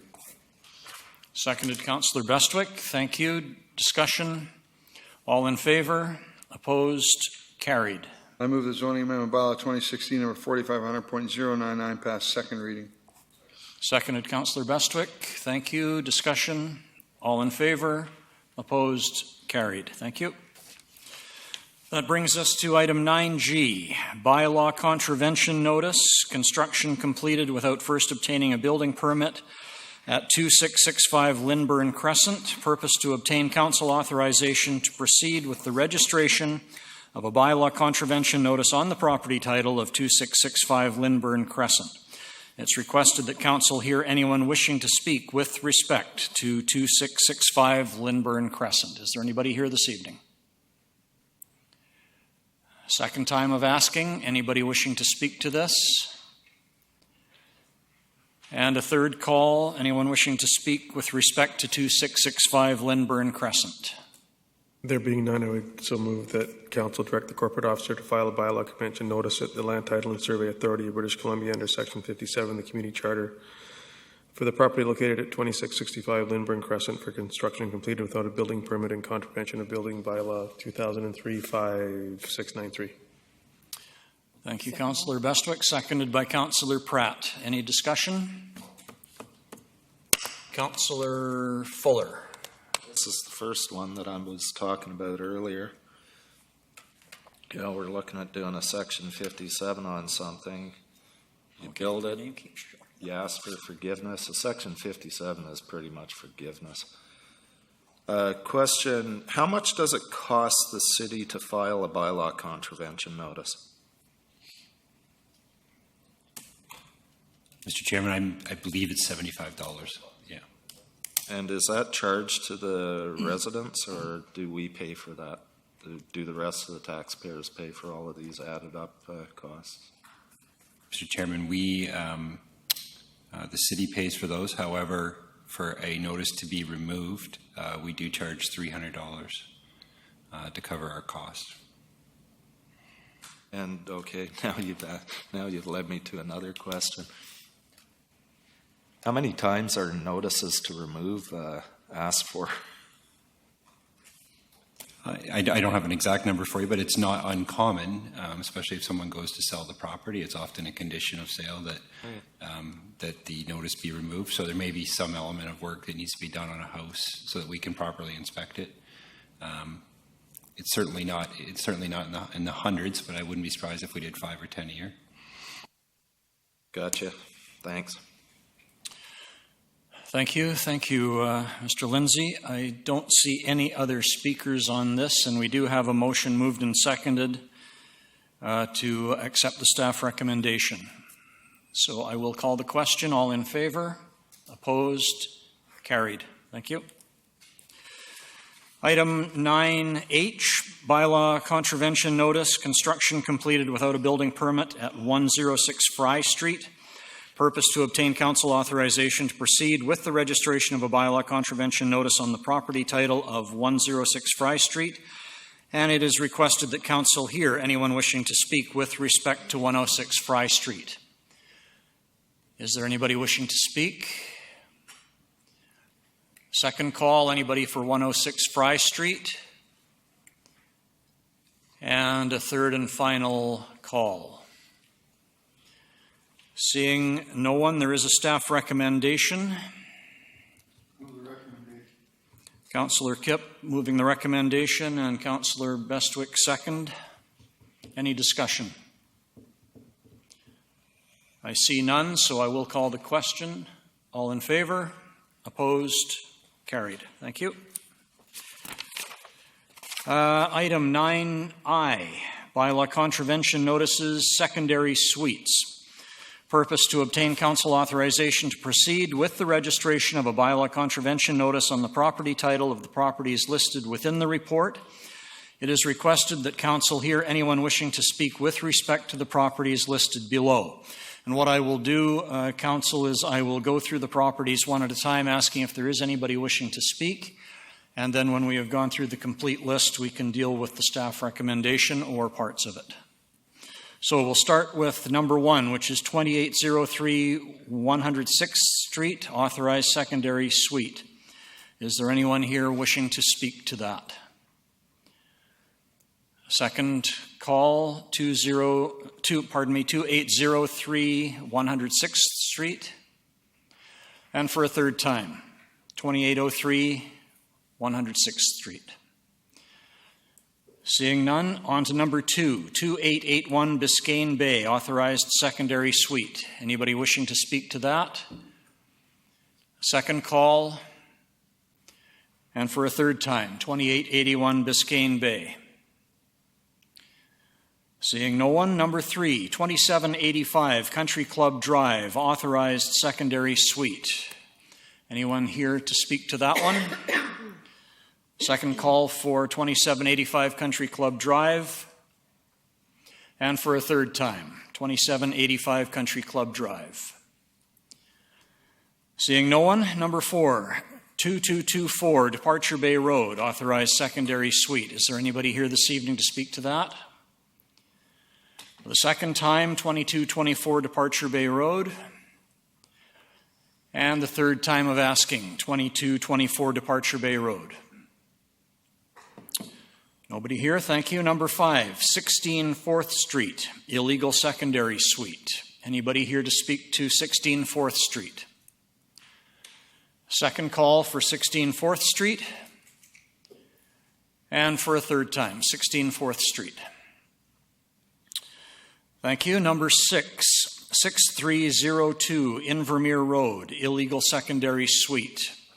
Anybody wishing to speak to 6302 Invermere? For a second time, 6302 Invermere. And a third time of asking, 6302 Invermere. Seeing nobody, number 7, 59 Princess Street, authorized secondary suite. Anybody wishing to speak to 59 Princess Street? Second time of asking, 59 Princess Street. And for the third time, anybody wishing to speak to 59 Princess Street? Moving on then, number 8 is 410 Rose Hill Street, illegal secondary suite. Anybody wishing to speak to 410 Rose Hill, please come forward, ma'am. If you would give us your name and place of residence.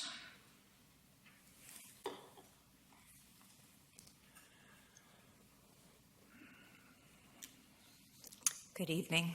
Stella Lima, and I do reside at 410 Rose Hill. Thank you.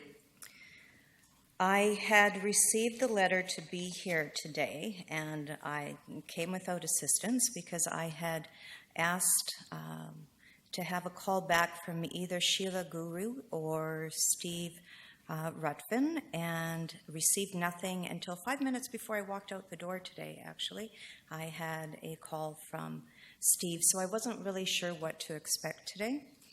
I had called and spoken to Mike Bates on August, actually it was the end of July, asking to have the date for the permit be put forward because I was actually going to challenge this with the real estate board. So it's taken me some work. I have gotten some legal representation, and one of the things that I do have that I had to get another realtor to get for me because my own realtor isn't complying, and it is the actual initial listing of the house, which has it down as a full duplex up and down, and is also saying that it's multifamily zoned. In talking to Mike about other inspections that have been done on the house, he actually shed a lot of light onto a few different things. One of them was that a permit had been applied for the suite upstairs. I don't have a date for that. He told me that my lawyer could obtain all these, but he did show me the screen. So a permit was applied for the suite, and it was never finished. A permit was applied for the garage, and that was granted. That's all good. And a permit was applied to cover in the carport, which was never finished. And I actually paid business license fees on a business that I operate out of that carport that never got closed in. I didn't find any of this out until all of this came to head. I got the letter on May the 10th that I had an illegal suite. This was news to me as far as I was concerned. I was totally legit, and the city tells me there's no such thing as an up and down duplex, and that apparently I'm not multifamily zoned. So I understand, and I also have the list of the requirements that the city wants me to do to make it an approved suite, not necessarily a legal suite, but all I was wanting was time to extend the permit until I know where this is going.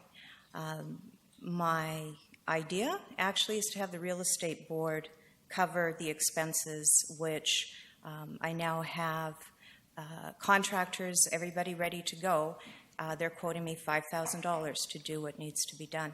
I just finished putting $10,000 into a suite that, had I known, first of all of this, I would never have bought this house.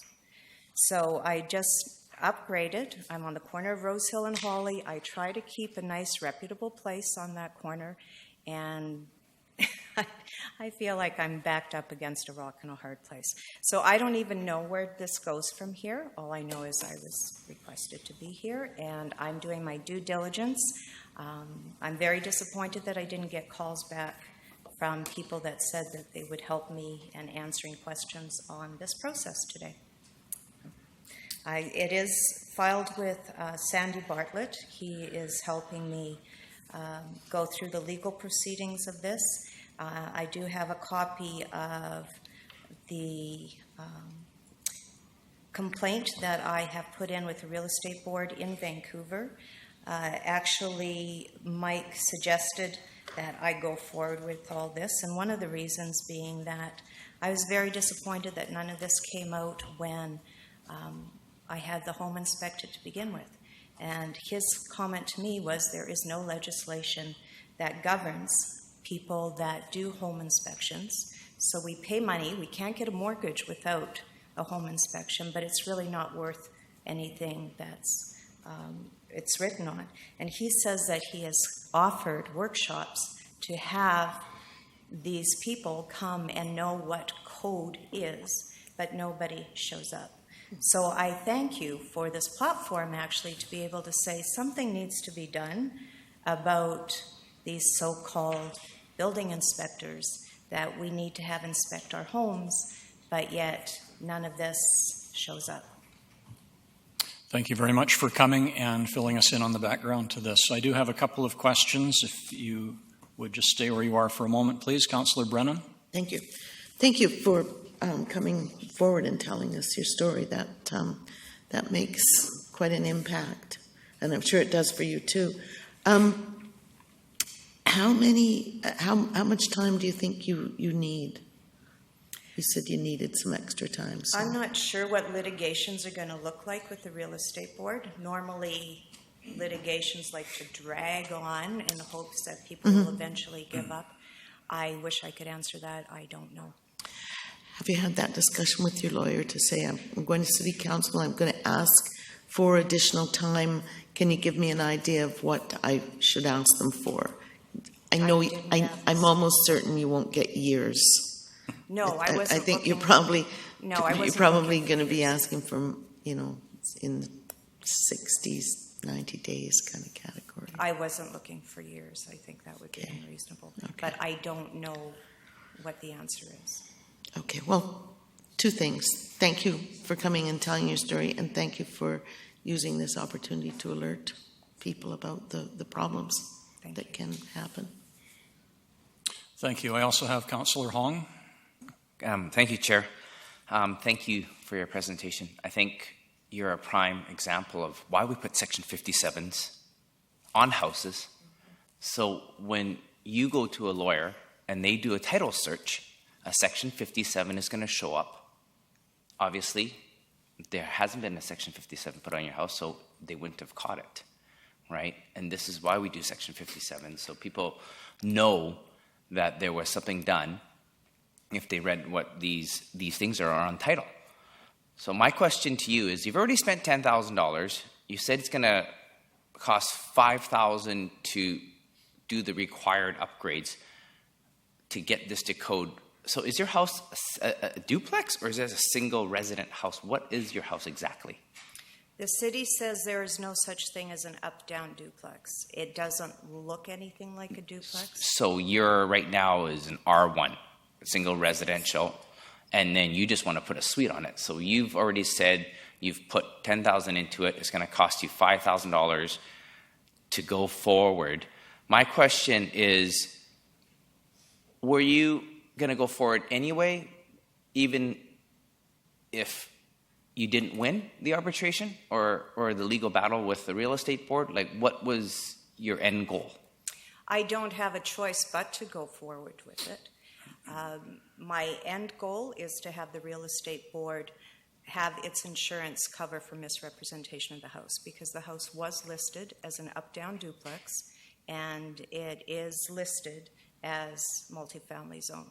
Okay, which is one of the reasons why I bought it. The house is old. Whoever buys it next is going to bulldoze it. I was planning to get another 5 years to get a return on my investment out of the house. I wasn't planning on selling it now.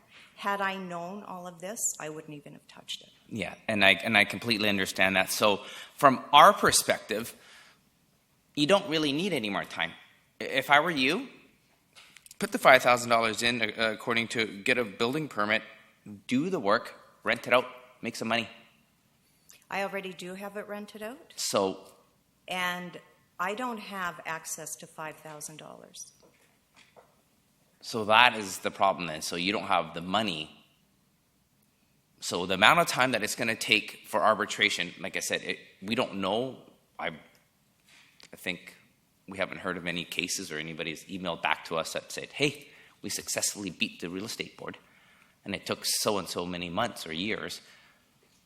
We can't give you that time. We need a working time frame from our point of view, because yes, you say you're not going to sell the house, but it doesn't really stop you from putting it out on the market tomorrow. The reality is we need to get a Section 57 on your house. We're doing our job to protect people like you that bought a house that didn't know, that was misrepresented. So we're trying to do our job, and we want to work with you But like Councillor Brennan said, we need a realistic time frame. And if you're going to expect that you're not going to put the $5,000 into what is needed until such time as you win, that's kind of not reasonable for us. So, thank you. Thank you. Mr. Lindsay, did you wish to comment at this point? Mr. Chair, maybe just to offer some comments of assistance to the property owner and also just remind council that if the owner elects to go down the route of authorizing this suite, ultimately they'll be required to obtain a building permit. But that's really the second step. The first step tonight is to put the notice on title. And regardless if a permit's requested or applied for in the future or not, we would still be recommending this notice on title. So if you come back in the future and you're able to make the permit and do the upgrades for life safety, we'd still be in the same place and still be recommending the notice. So given that reason, we would recommend proceeding with the notice at this time. Thank you, Mr. Lindsay. I don't see, oh yes I do, Councillor Brennan. I'm just going to suggest that if council decides to do the Section 57, you can still proceed with your lawyer in discussions with the real estate board and recover your costs to take off the 57 if you ultimately are successful. So, yeah, this is not sort of the worst piece of this. This is the piece that's the least affecting of you. It just actually warns subsequent purchasers that there was work done without a permit, without inspections. That I didn't have the liberty of getting when. That's right. That's between you and your agent or the real estate board, but that's not an issue that I we. understand that. Yeah. And I So wish you may I luck with ask that. what I wish you luck happens- with that. Thank you. And may I ask what happens now? So that just serves as notice that if I was to put it up for sale, which I'm not, that this is on the books. That's the first thing. Staff may then review the building and decide that if the tenants are to stay, these things have to be fixed. And could I still ask for an extension on the timeline for a permit for, say, 3 months? This isn't an extension. This isn't a permit you're asking for here. You're asking for there to be no Section 57 placed on title. I don't understand the difference. Because the requirement was to have the permit, and that's acknowledging that I'm going to have the work done. I'm still acknowledging that I'm going to have the work done. I'm asking for an extension on the permit. You have to apply for the permit. You haven't applied. I'm sorry? You haven't applied for a permit, so we can't No. really grant an extension to something you haven't applied for yet. Okay, that was the whole thing that brought me here to begin with, is that I had made a phone call to ask to have that extended and never got a call back. And I'm sorry that didn't happen. Councillor Fuller. I was just looking up the zoning on 410 Rosehill, and it's zoned R8. Have you looked at the zoning bylaw? No, all I've got is the initial listing that, this here on the listing says it's RM3. Well, I just looked on the city website. It says it's zoned R8, and that the zone provides for medium-density multifamily developments on specific lots. That may be where the real estate person was coming from. So if you go after them, be aware, get your lawyers to look at the zoning and what's in there if you go after the real estate board, because they may not, the real estate listing that said it was multifamily. Yes, I'm Could right be next to a multifamily dwelling, which was my hope to eventually be able to do something like that. Which I can't, that's down the road. Yes. The other thing that was mentioned earlier that hasn't been mentioned with this is once that section 57 is on title, in order for you to get it removed, it's going to cost you $300. So, And the 5,000 to fix yeah, and then the 5,000 to fix it. So now, mind you, with some of these suites that have come up, they're looking at far more than $5,000 I understand that. to fix them. And I get that you can't afford it. It's a lot of money. It's not cheap. But yeah, so the section 57 it covers the city's butt. I have at this point one other speaker, Councillor Pratt. I just was wanting to clarify, and maybe I should be asking staff through the chair. Tonight we're just looking at the section 57. That's all we're here for tonight. But has this person also received notice that she has to get a building permit and bring the suite up to code? Yeah, through the chair, first of all, it would not be up to code. It would be to address the life safety issues right. in order to keep the secondary suite. So the process is the inspector attends the site, reviews the property, provides a list of what he or she has identified as the deficiencies that need to be addressed for life safety. They establish a date by which we would like to have a building permit and a date that we would be coming forward. A date we'd be coming forward to council for the notice. In the cases you have before you tonight, so there's nine files, I'll use them as examples. So 6 of them came in and submitted a building permit under the timeline that was put forward to them by staff. The remaining 3 have yet to submit building permits, including the subject property owner here. Mm-hmm. Following the normal process, in all 9 cases, we have a notice on title.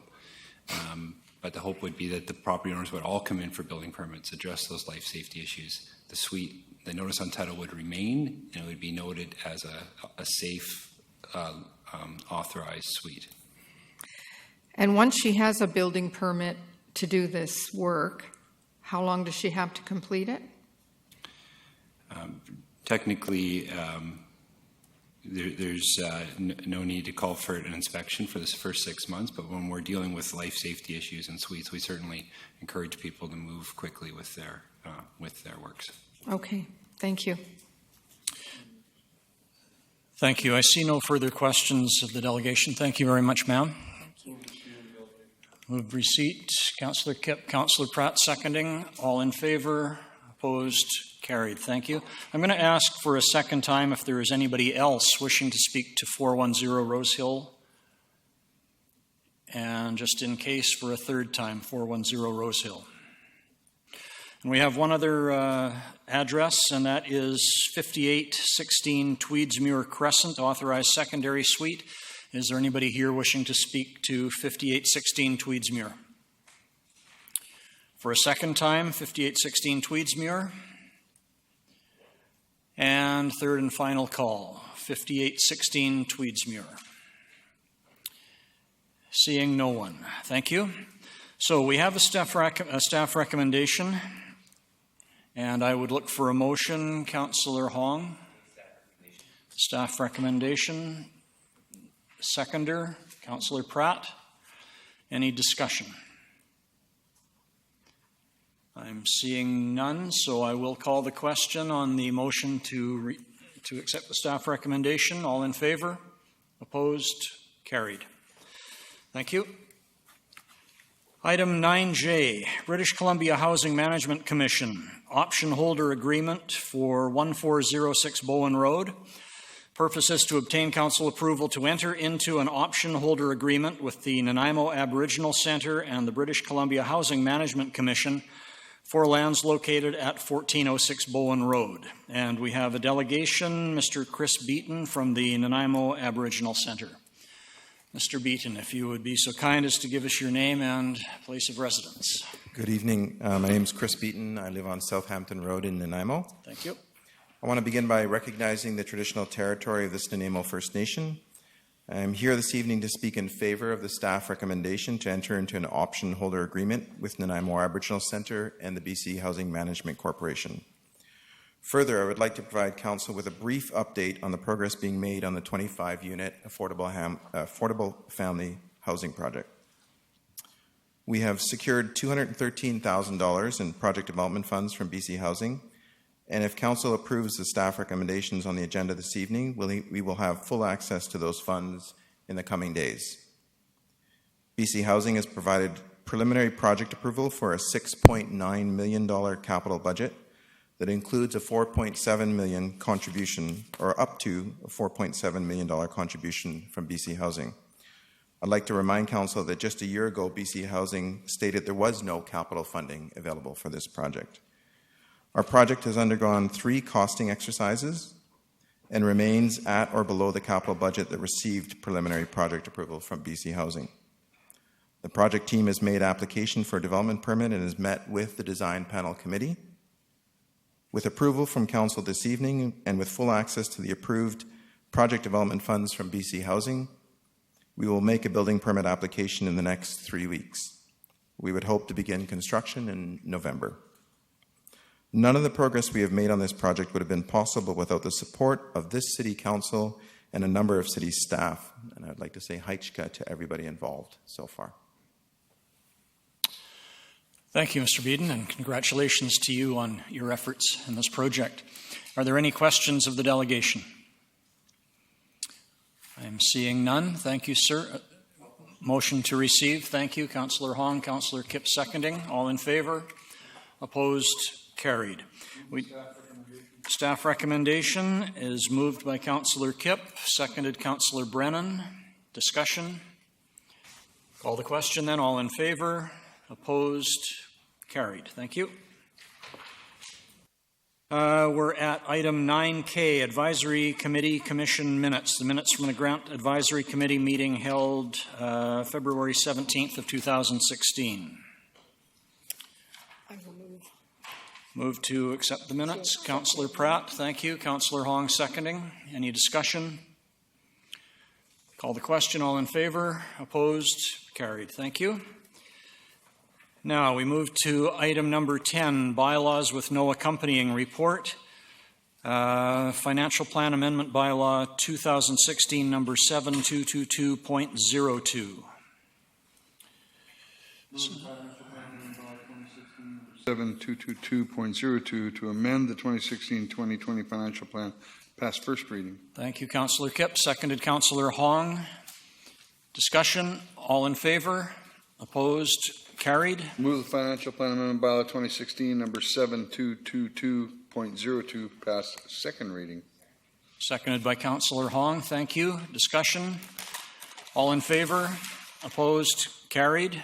I move the financial plan amendment bylaw 2016 number 7222.02 pass third reading. Thank you, Councillor Kipp. Councillor Hong seconding. Any discussion?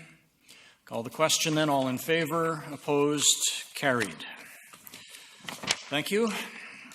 Item 11, correspondence not related to a report to Council. There is none. Council appointments, none. Notice of motion. Councillor Fuller. Yeah, I wanted to let Council know that I'll be bringing forward a notice of motion next Monday, I believe it is, with regards to secondary suites and putting off the further actions, not the Section 57s. Those I'd like to see though we continue doing the Section 57s, but put off any further actions until we actually have a real review of the secondary suites policy on that. We are planning to do a comprehensive affordable housing strategy. Part of that would be the secondary suites. It would include other bylaws that exist, and I think a comprehensive review needs to be done to see what's being done in other communities. I know Saanich, theirs is a little bit different, they don't actively seek out secondary suites. They only do something if there's complaints made about the suite. I believe they have over 6,000 or 9,000 secondary suites. 1 in 5 houses has a secondary suite in Saanich, I believe it is. And they've had 98 complaints about secondary suites in the past decade, I believe it is. All that information can be found out. I could pull it up off of one of these electronic devices. I know I have it somewhere, but I don't want to do that now. So I just wanted to let people know that I'll be bringing that notice of motion forward. So my understanding is you'll be bringing forward a notice of motion next Monday. On Monday. And possibly you could get together with staff to help You betcha. do the wording on that. Thank you. Councillor? No? Thank you. Other business. We're going full circle back to Core Services Review Report Recommendations. It's recommended or requested rather that council hear anyone wishing to speak with respect to the Core Service Review Report. Is there anybody here that would like to speak to Core Services Review? Please come forward, give us your name and place of residence.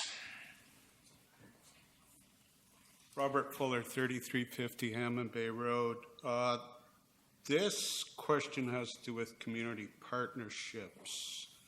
Under Council Actions 9C1 on the Nanaimo Economic Development Corporation, and specifically to the Council Action number 2, continue city level of funding beyond 2017 contingent on a new 5-year strategic and accountability plan. And I have one question right now. Are there any council members on the board of the NEDC? No. There aren't. I surely hope that when this comes into your reasoning, the council considers putting at least 2 council members on the board to ensure accountability. Thank you. Thank you, sir. I see a question from Councillor Kipp. Yeah, it's an interesting paradigm. There was a Salt Spring Island case where some elected officials were also on a board. It's the Torgeson, and I can't think of the first name. So what happened was some of the elected officials on the Islands Trust were actually on a board that received money from the Islands Trust. And they voted at their board motion to give that money to that nonprofit, which they ran. They were found in conflict of interest. And I know that was currently from 2016, there was a bit of a relaxation on it. But what has happened, say, for the city of Nanaimo, when we appoint someone from the RDN to the ICF board, they can't speak to us because they're mandated by a very silly and I think a backwards rule where the superior government is held in an inferior position to that nonprofit organization. So if in fact now, if I went out and represented on an NDC board as a councillor, I'm mandated to represent that board. And so I'm not really always allowed to bring forward information. So we previously had 3 councillors on some of those nonprofit organizations, right. And we've removed them because of the conflict of interest. And I know that's being worked on. There's a 2016 by the BC provincial government now that allows some reduction in the conflict of interest, but it's a real tough one for someone to be an elected official, be appointed to a board, and then bring back information to the council. We've been called in conflict. I've read about that case, and what you're saying makes sense. But well, it doesn't make sense to me. No, it doesn't make sense. But what I'm striving for is accountability. And if I don't have any eyes on it from the people that authorize the payments to the entity. We have put our currently, we have a staff representative on that committee. It's currently our CAO. Okay, thank you. Thank you, sir. Is there anybody else wishing to speak to Core Services Review Report recommendations? Seeing none, we'll move to item 14B. Councillor Kipp, you had indicated you were going to bring forward a notice of motion regarding community town hall sessions, and I believe you were absent last meeting. Was this something you wanted to Well, bring this is forward actually now? was a notice of motion back in July. First off, I want to apologize to the council for putting forward a notice of motion and getting you into such a little schmozzle on some of our web pages and some of the community blogs out there. I appreciate the fact that I wasn't here. I had probably done bad planning on it, but I appreciate the fact that the council did, which is typical, and that is I wasn't there to represent myself or push it forward, so it's typical that council sets that back, and I appreciate that. I'm sorry that you got into some confusion on some of the blog sites and things because of my absence. But now, so what I'd like to do, when I wrote this, I was on my little phone and it was different. And I have a bit of background information now, and I have sent it off to you. Should I reread some of that now to give a better context? I think I'd like to quickly do that. I know it's late. So, excuse me, Councillor Kipp, is this, am I correct? This is going to be a motion This tonight? is a motion. Okay, This thank is you. a motion. Go ahead. Right? So, whereas for some time the public has voiced concerns with the current question periods as they exist in council and committee of the whole agendas. An example is when decisions are made prior to the question period on the agenda, which allows less opportunity for public input in council decision making. This is particularly problematic when late items are added to the agenda. Further is the desire by the public for transparency, public involvement, and collaborative decision making in civic governance and operations. As such, the intent of this initiative is to further the community engagement and public conversation by the accommodation of regularly scheduled open topic, facilitated dialogue in a setting distinct from council's formal business meetings, hosted throughout the community like Oliver Woods, Bevan Park, Dover Bay, Barsby as examples, where members of the public can sign up and line up to address the councillors in an informal environment.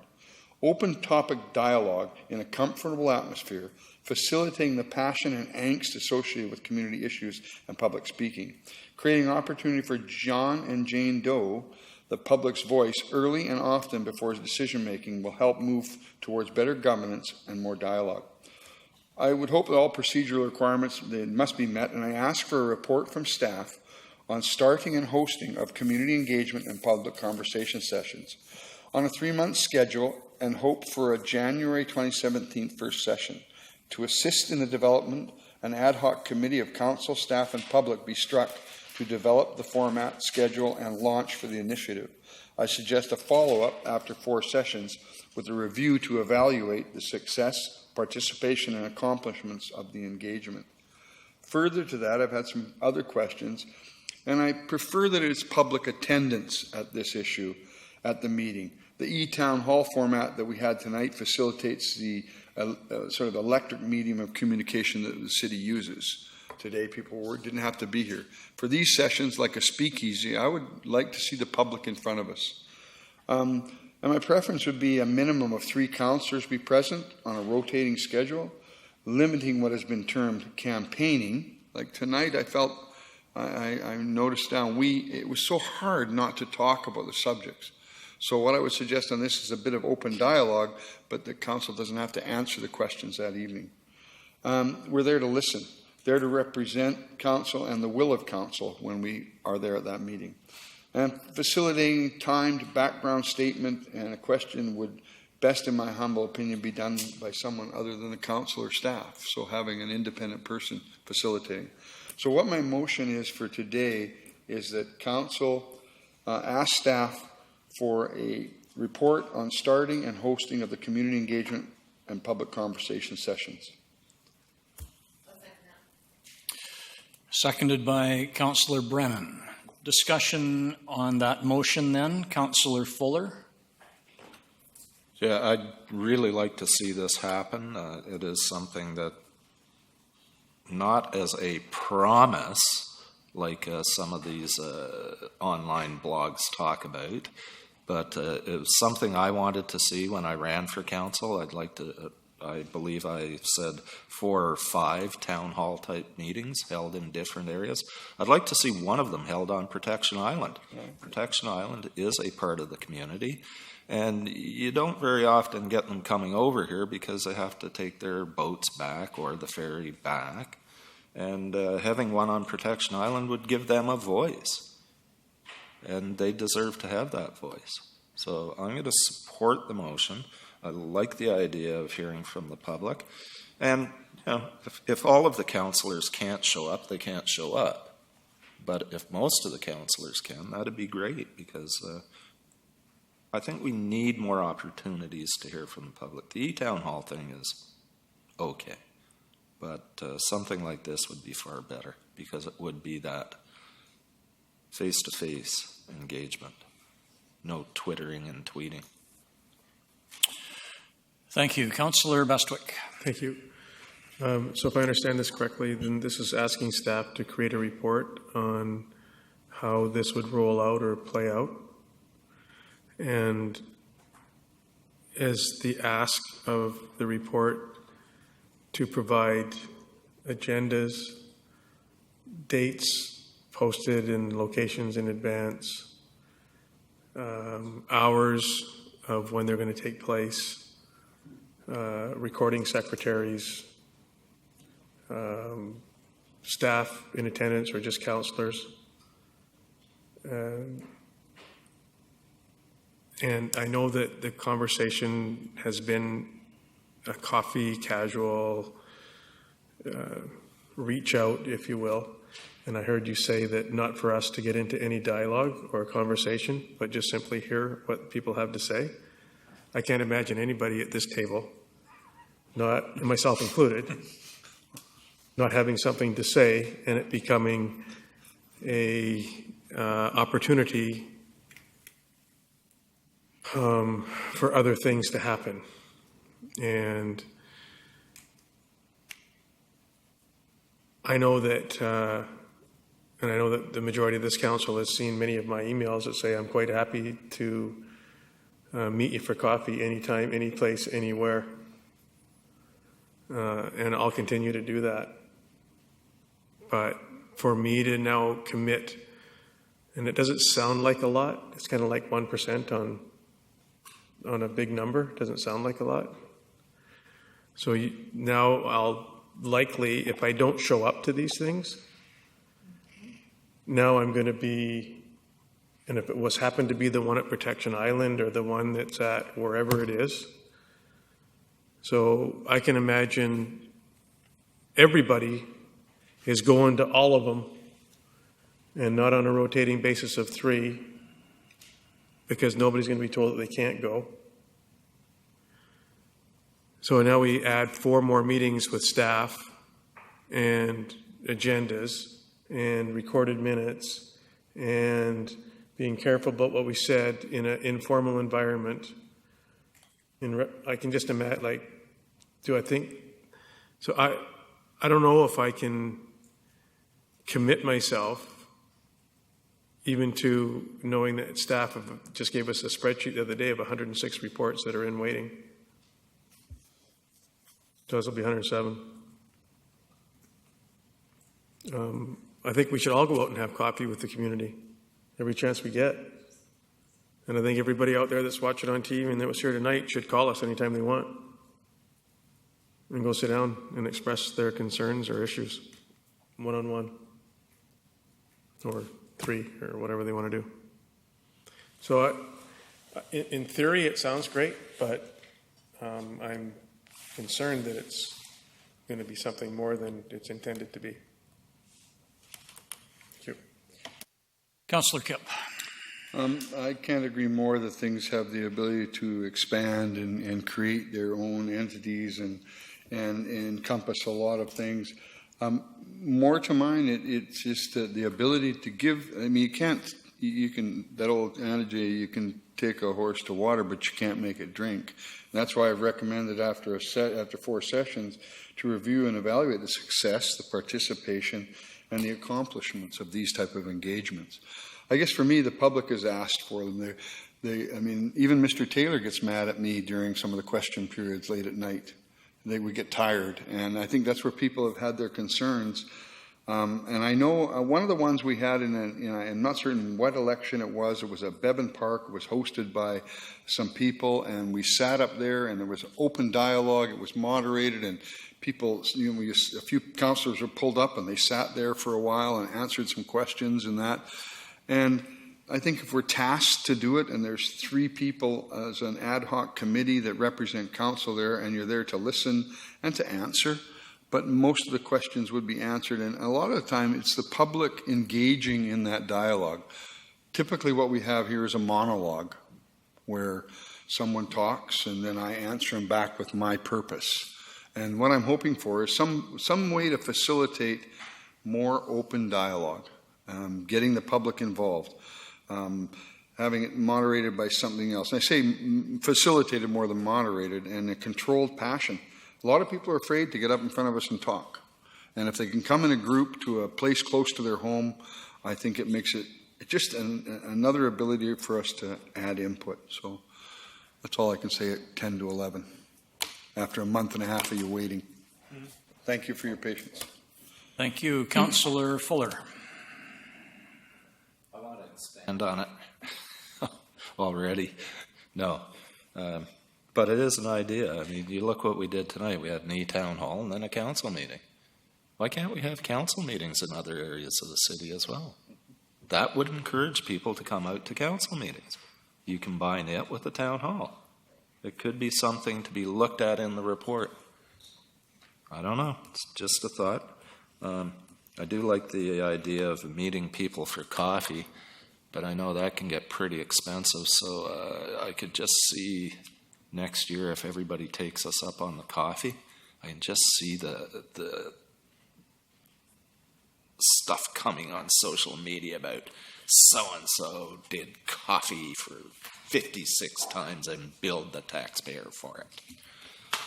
Just kidding. I think I'd pay for my own coffee if I went for coffee with people. It's getting late. It is getting late. I'm aware of the time. I don't see any other speakers. Councillor Kipp, can I just ask a quick question relating to this?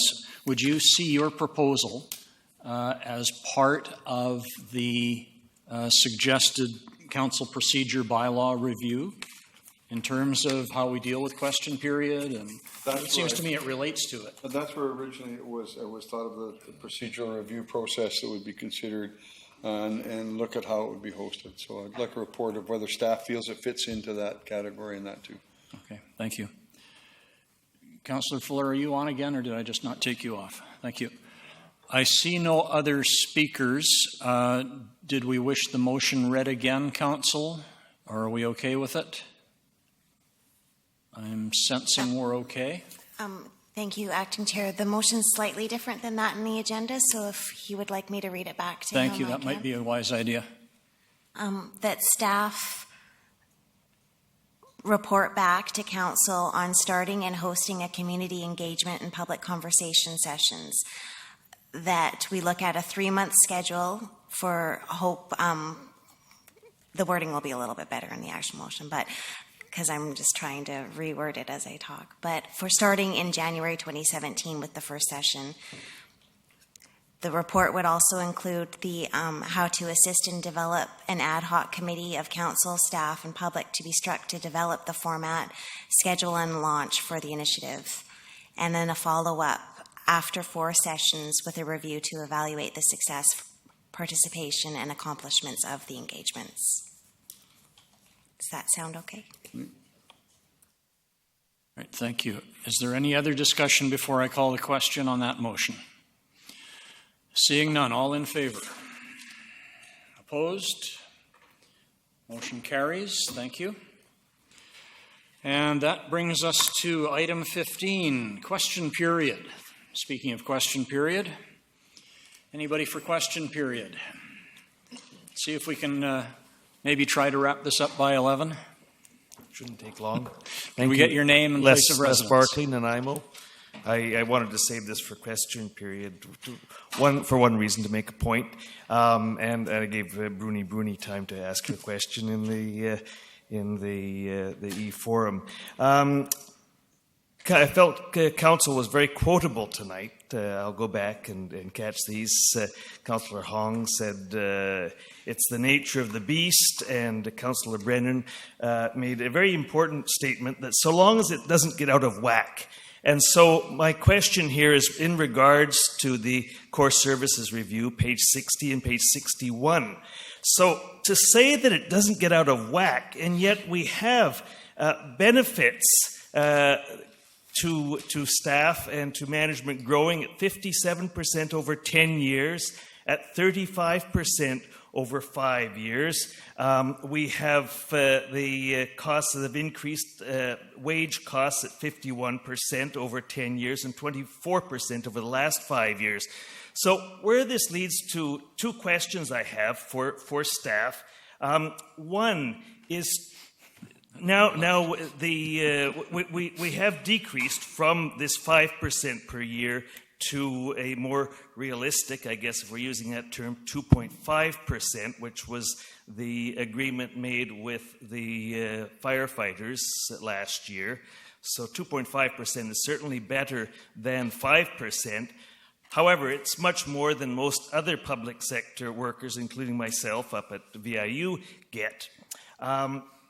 So is 2.5% the new benchmark for Nanaimo?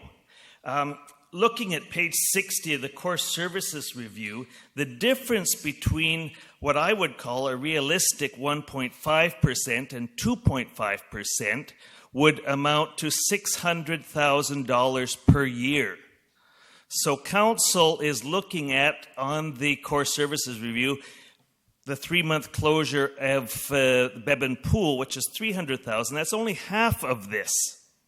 So I think it's something that Council has to consider when looking at the Core Services Review. It's interesting that in the HR section of the review, it doesn't look at collective bargaining and negotiations. We can hypothesize why that was left out, but I don't think that it should. I think that should be considered. Council does determine what the budgeting is. You make long-term budgets. And again, who is the boss? Well, the citizens via you. So that's my first question. Is 2.5% the new benchmark? Second question, and this is from page 28 of the Core Services Review. It refers to the banking of vacation pay for management. But something that I noticed was absent in the Core Services Review was any mention of banking of sick leave for employees and management in this city. And that's something else that I think is sadly lacking in the Core Services Review. Again, I'm a public sector worker at VIU. I cannot bank any of my sick days. I use it or it's gone. And being an honest employee, I use it when I'm sick. If I'm not, it's for sickness. And I think that's a considerable amount to consider in the employees and management at the city. So those are my two questions. It's still before 11 o'clock. Thank you. Councillor Bestwick. Thank you for coming to the podium with difficult topics to discuss. We have an extremely handsome benefit package at the City of Nanaimo.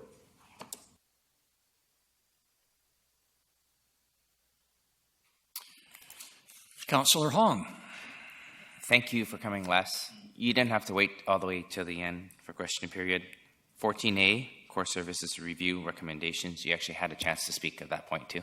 No, I recognize that. I wanted to give Councillor Kipp an opportunity to speak before I did. I'm not seeing any other speakers. I guess my answer to your questions, Mr. Barkley, would be number one, no, I don't think 2.5 is any magic benchmark that anybody has set. And secondly, items such as banking, sick leave, and related issues are certainly something that is on our radar for discussion. Absolutely. In fact, it came up this morning. Very good. Thank you. Well, Councillor Kipp. Yeah, what we're looking at is a review of all of our management bylaws, Bylaw 7000 it's called, and all the adjuncts to it, and we're looking at how we can review that and how we can, I guess, from my own perspective, is understand it, and I think it has to be brought to a level of control that we haven't seen before. That's my own personal view. Thank you. Thank you, sir. Anybody else for question period? At 2 minutes to 11. Fred Taylor, Nanaimo. Would council consider Jerry. Councillor Kipp's motion in regards to the council meeting every Monday morning at 9 o'clock to shorten up the council meetings that follow?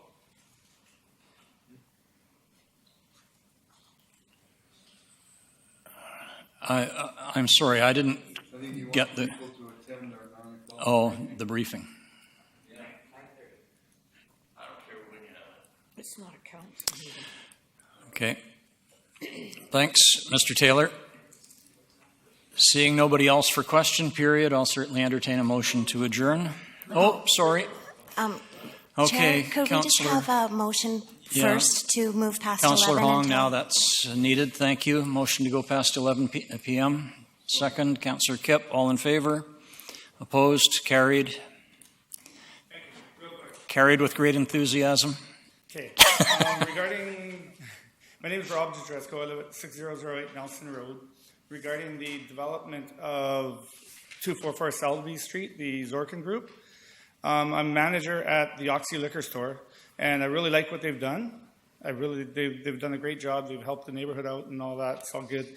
But I have one request from you is for parking right in front of our store is to change about 2 car lengths of parking from 2-hour residence exempt to 2-hour non-residence exempt. And it would help our business out a lot because currently we get a lot of residents parking in front of our, directly in front of our store. And I wonder if you guys could change that for me to make it 2 hours, just 2-hour parking as opposed to 2-hour residence exempt. That would be my request. Okay, I appreciate your question. I think I understand it, and I can stand to be corrected here, but I believe that would require a bylaw change to do with our parking regulations, but I'll defer to other councillors. Staff? Yes. We could probably bring that question back to staff and get your contact information and talk to you about that. If it's just in front of your store you're speaking of, we could at least talk with the bylaw officer that's in charge of the resident exempt parking and let him know. And if coming back to council is required, we could let him know that as well. Yeah. Thank you very much. Sounds good. Okay, thank you. All right, thank you, sir. Thank you, Ms. Gurry. Now a motion to adjourn. So moved, seconded, Councillor Hong. All in favor? Opposed? Carried. Thank you. Thanks, everybody. Thanks.